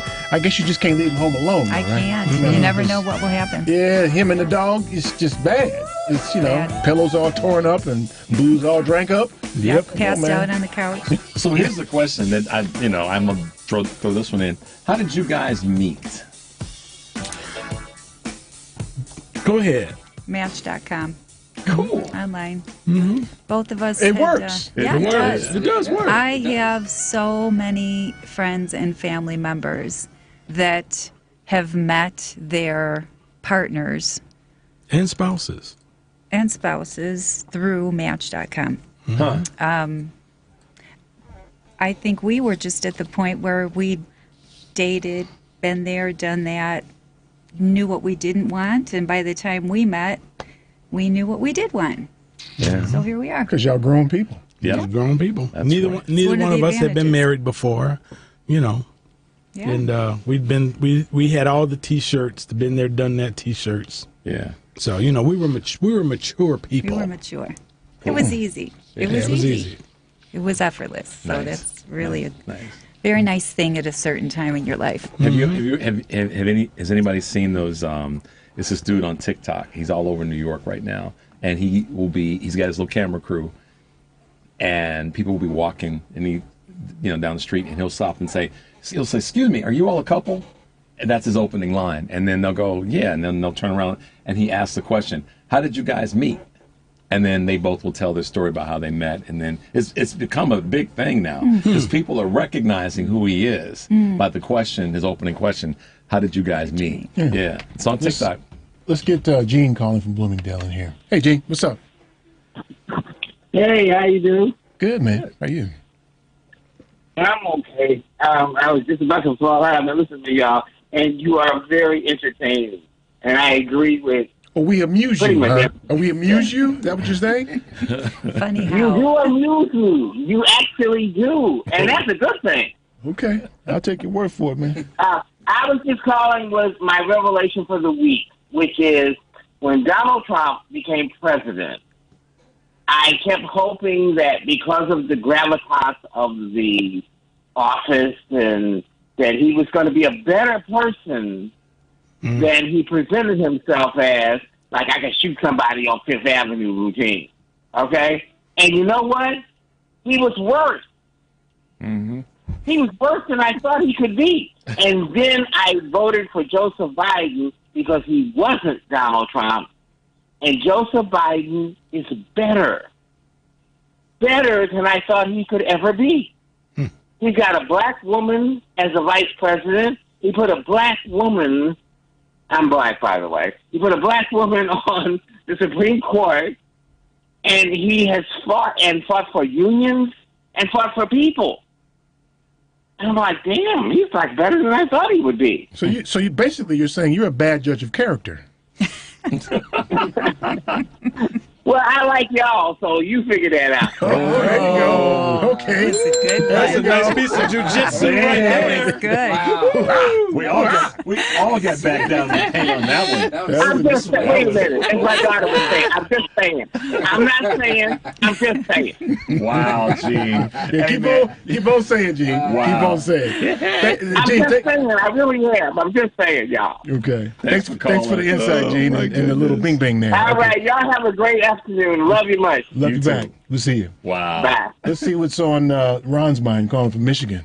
Ron, they're coming for you, man. They're Yep. trying to make sure you can't vote this time. That's right. They're going to put you in jail, man. No.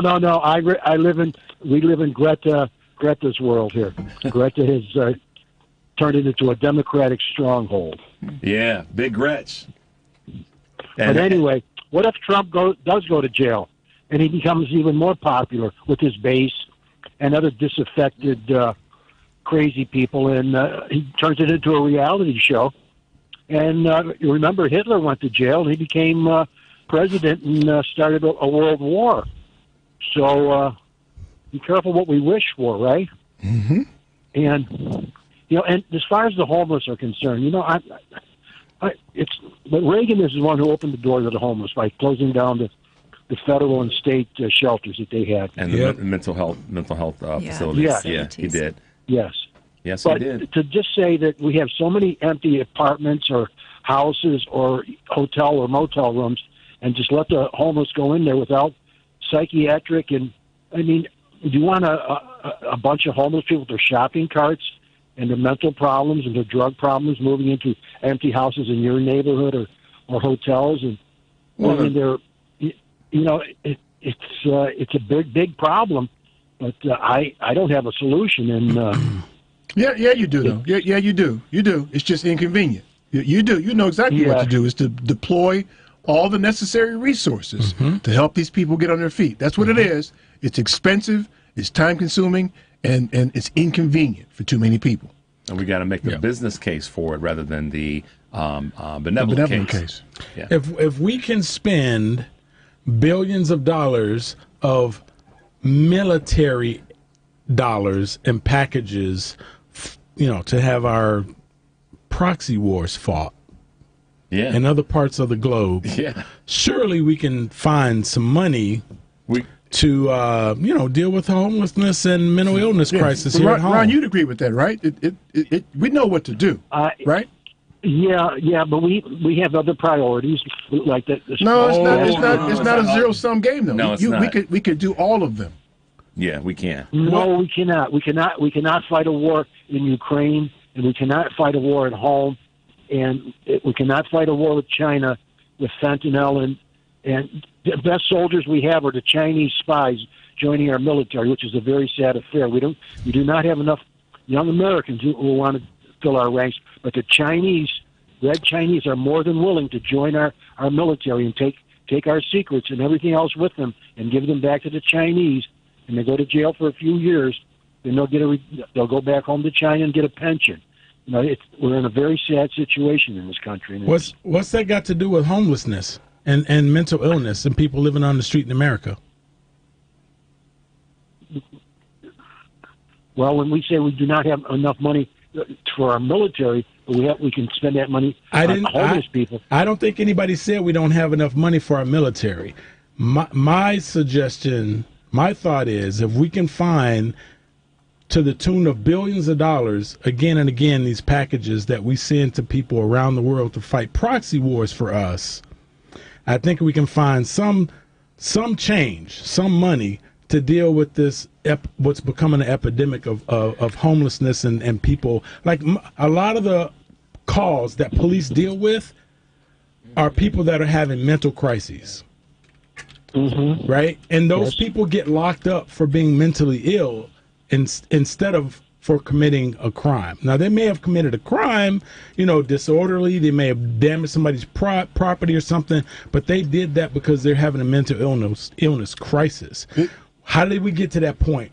It's estimated that there are about 500,000 homeless people in this country. That's what they could count. I bet you it's closer to 750,000, right? I bet it's closer to over a million. Okay, well, think about what it would take to house all those people. That's your number. And then compare that with the numbers you see going out to places like Ukraine and Israel and places like that. I think you'll find that to be a very comparable number. The problem is nobody wants to do the math. It's easy math, Ron. And then, like Eric said, be a little bit inconvenienced for a relatively short period of time. And then the business case behind that is, if that were to happen, and we were to take that on and do it, think of how many other resources we wouldn't, quote unquote, waste trying to just patchwork the homeless situation across and America. You'd add them to the tax rolls, and they would create taxable income that you could use to fight these wars. If 25% of the people were able to work and paid into tax system, state and federal, look at what that would do to our economy. So the business case should supersede everybody getting all soft and worried about, oh my God, the homeless people. And we should really, I've kind of made a mistake of talking about mental illness. They kind of go hand in hand, but they're separate. Not everybody that's homeless is suffering from mental illness. They just fell on hard times. Yeah. There's nothing wrong with their brain. One more point, if I may, Sure. Folks. We say we should back off on foreign interventions.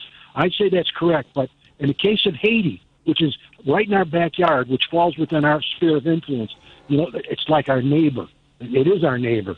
When we ignore that problem, and that problem is bouncing back to the United States and also all over the Caribbean. So when we should intervene, we do not, and when we should not, I think you know why. Yeah, that's right. I think it's the costumes. It's the costumes of the people affected. Yeah. Thanks, Ron. Ron, appreciate it, man. Be safe up there, man. Great okay. comments. All right, Ron. You too. Okay, man. Bye-bye. See ya. I'll be in Detroit too. I should have let him know that. Big Al, call Pilsen. Big Al, what's up, man? Hey, what's happening? Family, how's it going? Man, you know, we drunk up in this joint, man.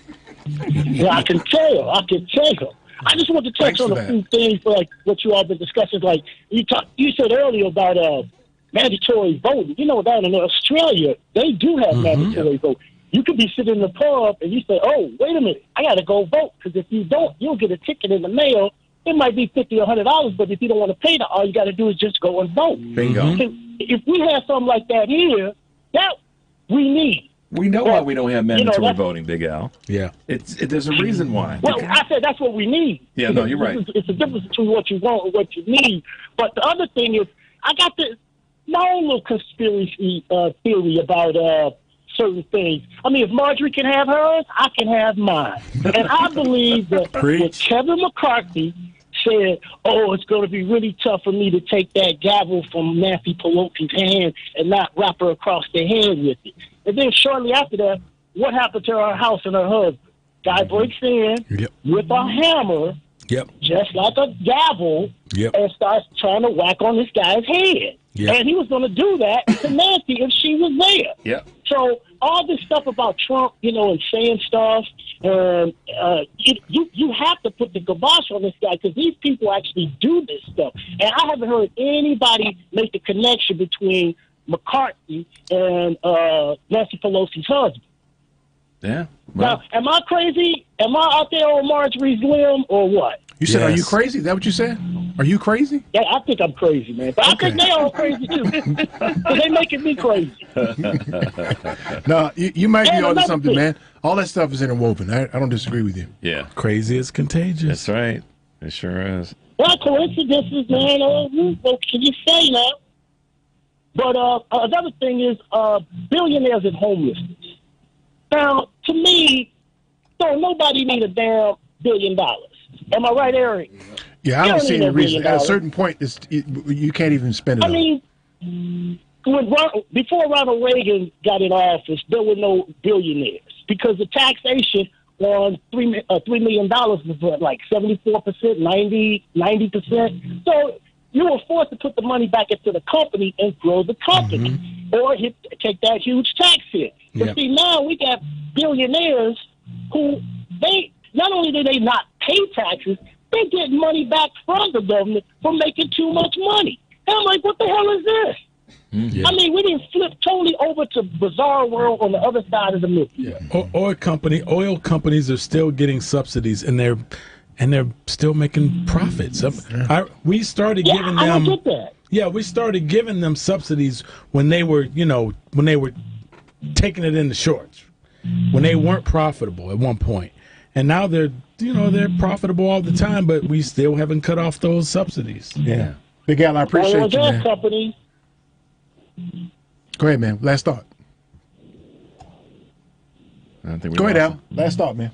Yeah, oil and gas companies. I mean, they've been getting subsidies forever when they were making record profits. Yep. Yeah. And I'm like, this doesn't make any sense. And it's just like, you just keep going on with it. And then, like, we'll get back to billionaires.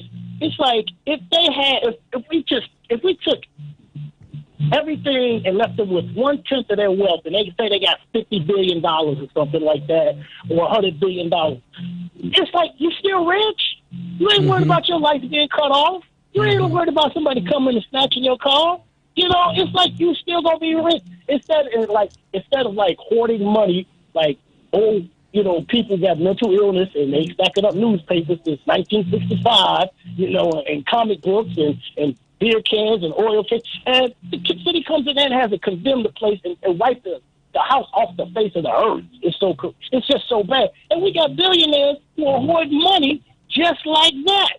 And money is the oil. That's the lubricant that drives the economy. And they're just sitting up, just choking it back and just watching us squirm. Good I mean, point, it's man. like it just makes no sense. Yeah. All right, man. Relax, man. Go Thanks, get you some Big weed and relax, man. All right, man, I got to go take an edible, man, and chill out for the rest of the day now. Hey, where you live, bro? All right, man. We'll talk to you. don't tell him, man. Where you live, man. We go over there visiting you, man.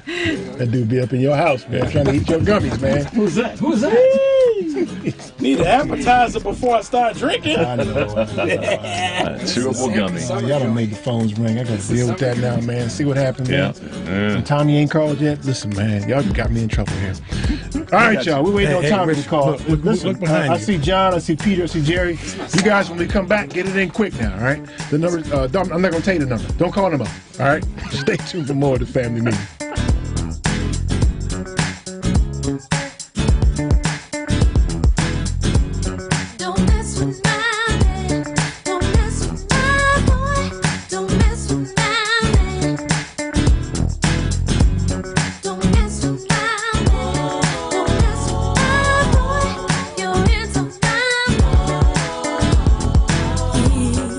This is Jason Brown, General Counsel of Dyson and Howard University alum. Keep listening to the Family Meeting.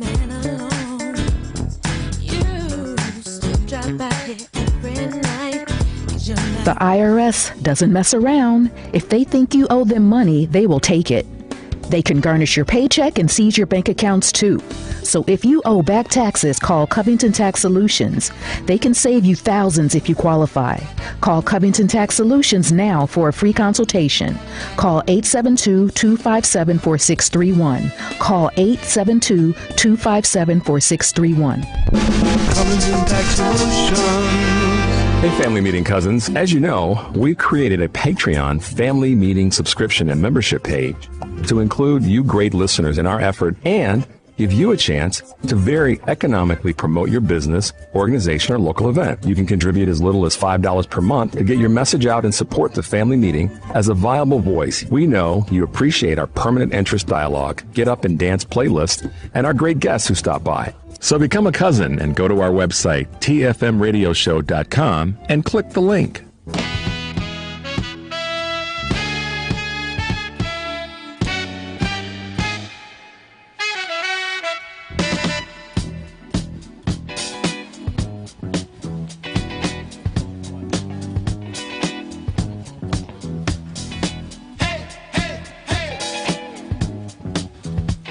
What you got to say? Say, hey, hey, hey. What you got to say? Hollywood swinging. Hello, this is Dr. John Artis from Health on Earth Wellness Centers. You can visit us at www.healthonearth.org, and welcome back to the Family Meeting. I still say Robert Koubel is not a very talented bassist, man. I've never seen major bass work done by a Cool. I was watching an Earth, Wind, and Fire clip the other day, and, you know, what's his name? Burdine. Was just killing it. Well, he looks he's hyper ass. Like the dude's on something, man. He's and maybe even be on the spectrum the way he'd be behaving. Then I shifted and just watched a little Marcus Miller, and he was killing it just as well. For bass Bootsy. That's what I'm saying. All I got to say is Bootsy. Did you hear Bootsy talking about being on the ones? That video, I'll find it and send it to you. I've seen a bunch of them. Okay. All right. Yeah. It's always on the one, man. All right, so y'all hurry up now. Get this in here because Tommy's calling y'all. Jerry, Richardson Park. What's up, man? Hey, man. This is Jerry. Just talking about some of the things that you just went off about. The brother saying that, money should be coming from the billionaires and they're still stolen all the money from us. First of all, Wayman Tisdale is the best bassist I've ever heard. Them saying, have you heard Bootsy? Take money. Bootsy, man, yeah, I've heard Bootsy. I used to play, man, with myself. I play guitar. But I was out there, and I respect Tisdale, because Tisdale had something special. All right. But enough of that. I want to get to this money for homeless people and stuff like that. We need the idea of protecting countries like Ukraine and all that. Money should be coming from these billionaires have stolen money from us for the last 50-something years. Back when, and I've been around a long time. Back in the You know, we go to work and we can make a living. You know, but this Ronald Reagan people came in and they, you know, took the money and told, hey, millionaires don't have to pay money. Millionaires don't have to pay the taxes. You know, but hey, but they're living off of us. You know, the stoplights that we pay taxes for, they use that. The roads that we pay, they use them, but they don't pay taxes like us. Just pay their share of the taxes. We have no problems. You know, we have no problems. Right. Yeah. But I think that's the biggest mistake people make. Hey, listen, Jerry, I appreciate it, man. Be safe out there, man. Thanks, Jerry. I think that's the biggest mistake we make is to think that somehow or another we have to find the money. We got the money. It's not an issue, and so we get caught up in this discussion about finding the money. Well, it ain't about finding the money. It's about doing it. It's about doing it. Yeah. And finding it is just a distraction that they use to keep you off the mark. Let's get Peter calling from Chicago. Peter, talk to me, man. Yeah, I was just thinking about Obama pardoning Bush and Cheney, and I'm still very angry about that. What? And now I also about Putin and Trump. I mean, the grains coming from the Ukraine feed African countries, and he's the one who's stopping that food from going over to other more needy countries. Okay, so you're saying that Biden stopping the grain from going to other countries? No. Putin. Oh, Putin. Yeah. Yeah, without a doubt. And that's part of the process. That's why it's a bigger issue. And he might be sharing confidential information. I mean, information with Putin now, and Putin wants Trump to be president again, if he could help it. Yeah, well, that's probably true. There's a lot of people. It ain't just him. There's 75 million people. Yeah. They have more influence than Putin singularly does. And I don't think he's intentionally trying to hurt, those countries in Africa and other places that rely on the Ukraine grain exports. He's trying to hurt Ukraine, and then everybody else is collateral damage. Yep.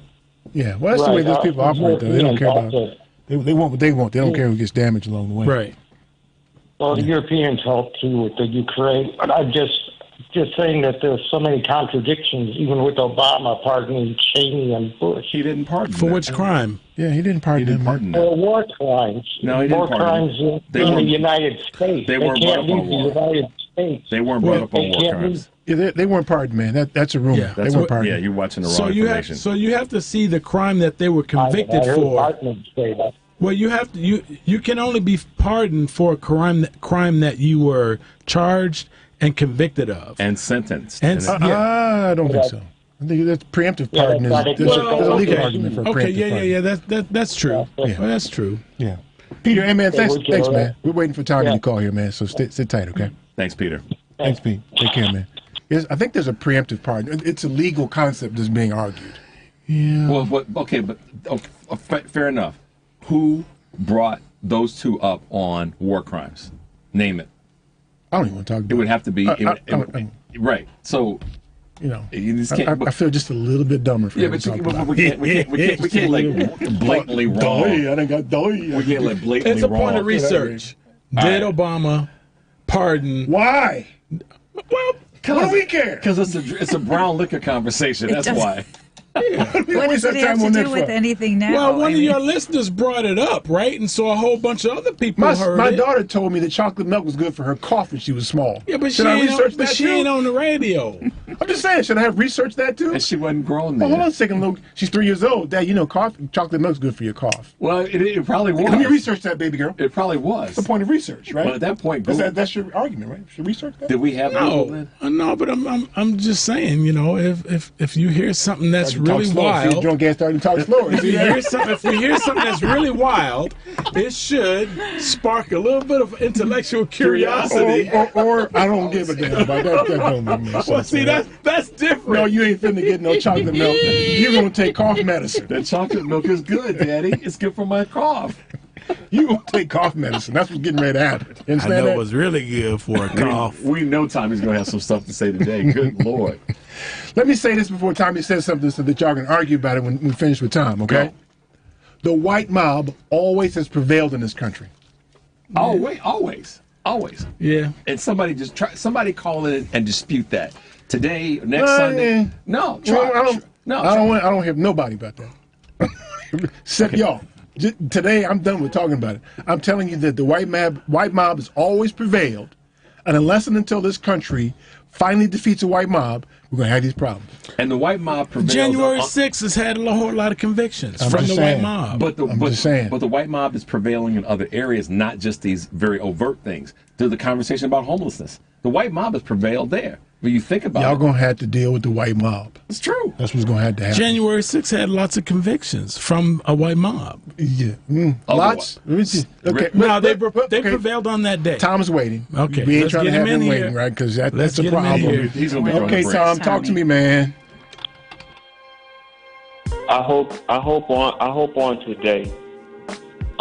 First of all, a shout out to all the listening audience, especially to all of those that are in the studio, especially if they're guests. I would seriously hope on this moment and this day that for all of those who've heard me over the years being cynical but absolutely accurate to our plight and our reality as citizens of the United States of America, this is a very, very egregious moment in time. The President of the United States of America is being charged with sedition. Not only is he being charged with sedition, but you have the evidence of all of his cohorts that was also involved, which resulted in the death and the destruction of government property and the capital of the United States of America. I don't understand why individuals do not recognize and understand where we're at. History is repeating itself. If you notice, no cynicism, no Tommy Bobblehead, not how damn dumb can you be, not anything other than a simple fact to law-abiding, moral-minded citizens of the United States of America. I would suggest that you take your phone out and revisit the historical data of World War II, and you will see that what is happening in this country is the exact copy of it. Keep listening to the family meeting, because seriously, people, ain't nothing funny about this. I don't know how you can be an American citizen of this state. No matter what has happened in our past, no matter what is going on in this country, I do not understand why you do not recognize the gravity of this man known Donald Trump. Goodbye. That's our weekly contribution to your community safety. We let Tommy get it out here. Otherwise, he's in your neighborhood breaking your own windows. He was short. I think he is fed up. He was short. And he hasn't had any brown liquor. And he had no brown liquor. But he's a man of the cloth now, so Tommy don't was that right? Like that, man. You know? Okay. Didn't know that, did you? No, I didn't. That's based on how he talked. No.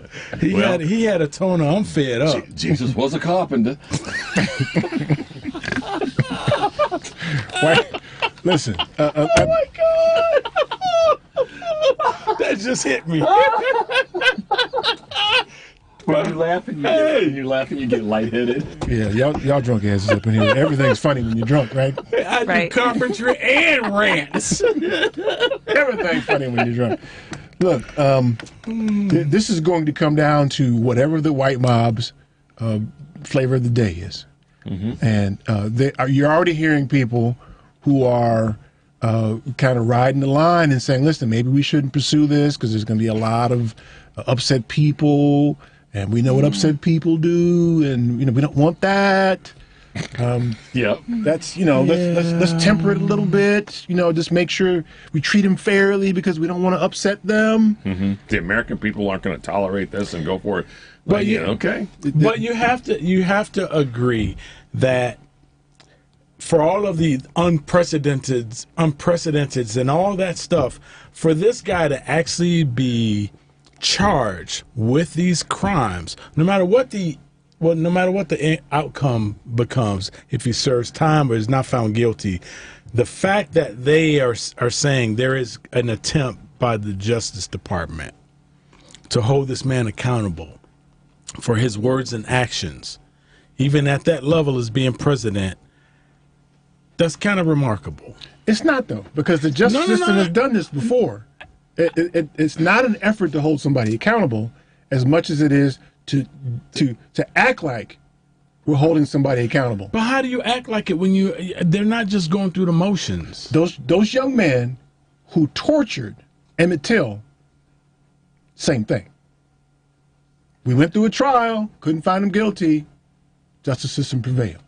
Yeah, but there was a time when you could do that and you didn't even go to trial. And chaining. But they went to trial, though. I understand. And the only reason they went to trial, because they didn't usually try people who did things like that, is because there was a public outcry, and they wanted to pass him through the system and say, we tried him, and... I understand the cynicism. You know, I get that.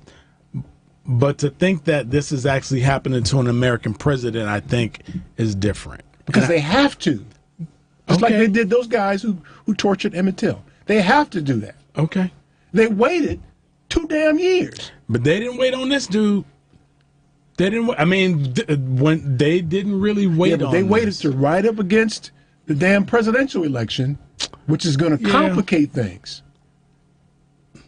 Well, I'm optimistic about the fact that they're even charging. But guys, here's the thing. I think we have to stay on. What the system has done, is doing, and will do. We have evidence of what that's going to look like. We have a body of work to say, yeah, it's messed up. I think the real conversation is how in the hell we have 50+ million people that have made it their business to have this guy, irrespective of how we see what the Justice Department's going to do, but we got 50 million plus people, right, Stella, that are saying that this is our guy. That guy? That guy is our guy. There's no common sense behind that. There's plenty. Because there's plenty. But we know why. Wait. I want to hear this. Right. There's plenty. So the common sense behind how that still is because of that ecosystem, that bubble of the information, that confirmation bias. People can go to a place they want to hear all the opinions that are already sitting in their head and have them reinforced over and over and over again. For decades, all of America got to see how black people and people that weren't straight white male Christians or white women, right? Everybody else was your problem in America. Mm-hmm. They were programmed with that from the time they woke up in the morning and got to listen to ABC, NBC, and then later CNN, whatever. All the images that they saw were of, they were negative images. They were negative images of us. So they've just been programmed. So those people are victims of their own media consumption. Well, and their own raising. What this does, though, I mean, let me go back to the 50 million plus people. What this really goes back to is a phrase that we use a lot. Is we've been saying for decades that there's monsters in the closet, monsters now under the bed. Now they're they're in the sheets, between the sheets with you, and so a whole, generations of people have been brainwashed intentionally. Maybe unintentionally, doesn't matter, but this is where we are, that they are willing to support because that's what they believe in. We've been telling people for decades, this is who your country is. Yep. This is who you are. Yep. Stop saying that this is not who we are. Persist. And so here we are right now. We've got 50+ million people that prove the point. Mm-hmm. That is who we are. I don't go. It's not the justice system per se. It's the people that have voted and acted and performed the white mob for decades. Yep. It's bearing itself out now. This is the fruit. Yeah. Anytime I see somebody say this is not who we are, I'm just like, you know what? Until you show me different, this is who we are. Why? If this is not who we are, why are we constantly saying this is not who we are? Right. Exactly. And we get James Baldwin said that all the time. Yep. Yeah. I don't know how you feel. Right. I see what you do. I see what you do. Yeah. And here we are. Yep. Here we are. So that is the essence of all of this. So let's make sure we save enough time here for Stella. Yeah. Just if we just have a moment of silence for Stella. She's the drink pourer of the day. Yeah. And she created the sound effects of the drink for us. This is true. Oh. He did it again. Yeah, he did. Actually, that was better that time. That was it. The first time I was closer to the mic. Yeah, it's like a cartoon before. It was like, there you go. There it is, y'all. Wow. She's practically a musician with that dude. And while we have time, just want to let you know got much. That this Uncle Nearest 1856 that is unopened, this is Stella and drunk ass Adrian's gift to Richard and the Family Meeting Show.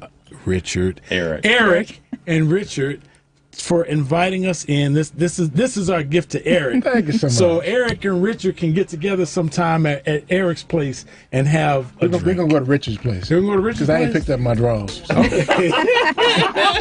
So y'all can drink this and say, remember that time when drunk ass Stella. There you go. Hey y'all, I want to thank Stella for coming today and dragging her drunk ass husband here with her. Thank you both for hanging out with us today. Yeah. All right. You're welcome here anytime when you're bearing gifts. I promise you. To the Black Asian dude, thank you so much. Always pleasure. And our white slave, was it Wilhelmina? Wilhelmina. Tune into the family meeting every Sunday at 4. I'm your host, Eric Grant. Peace.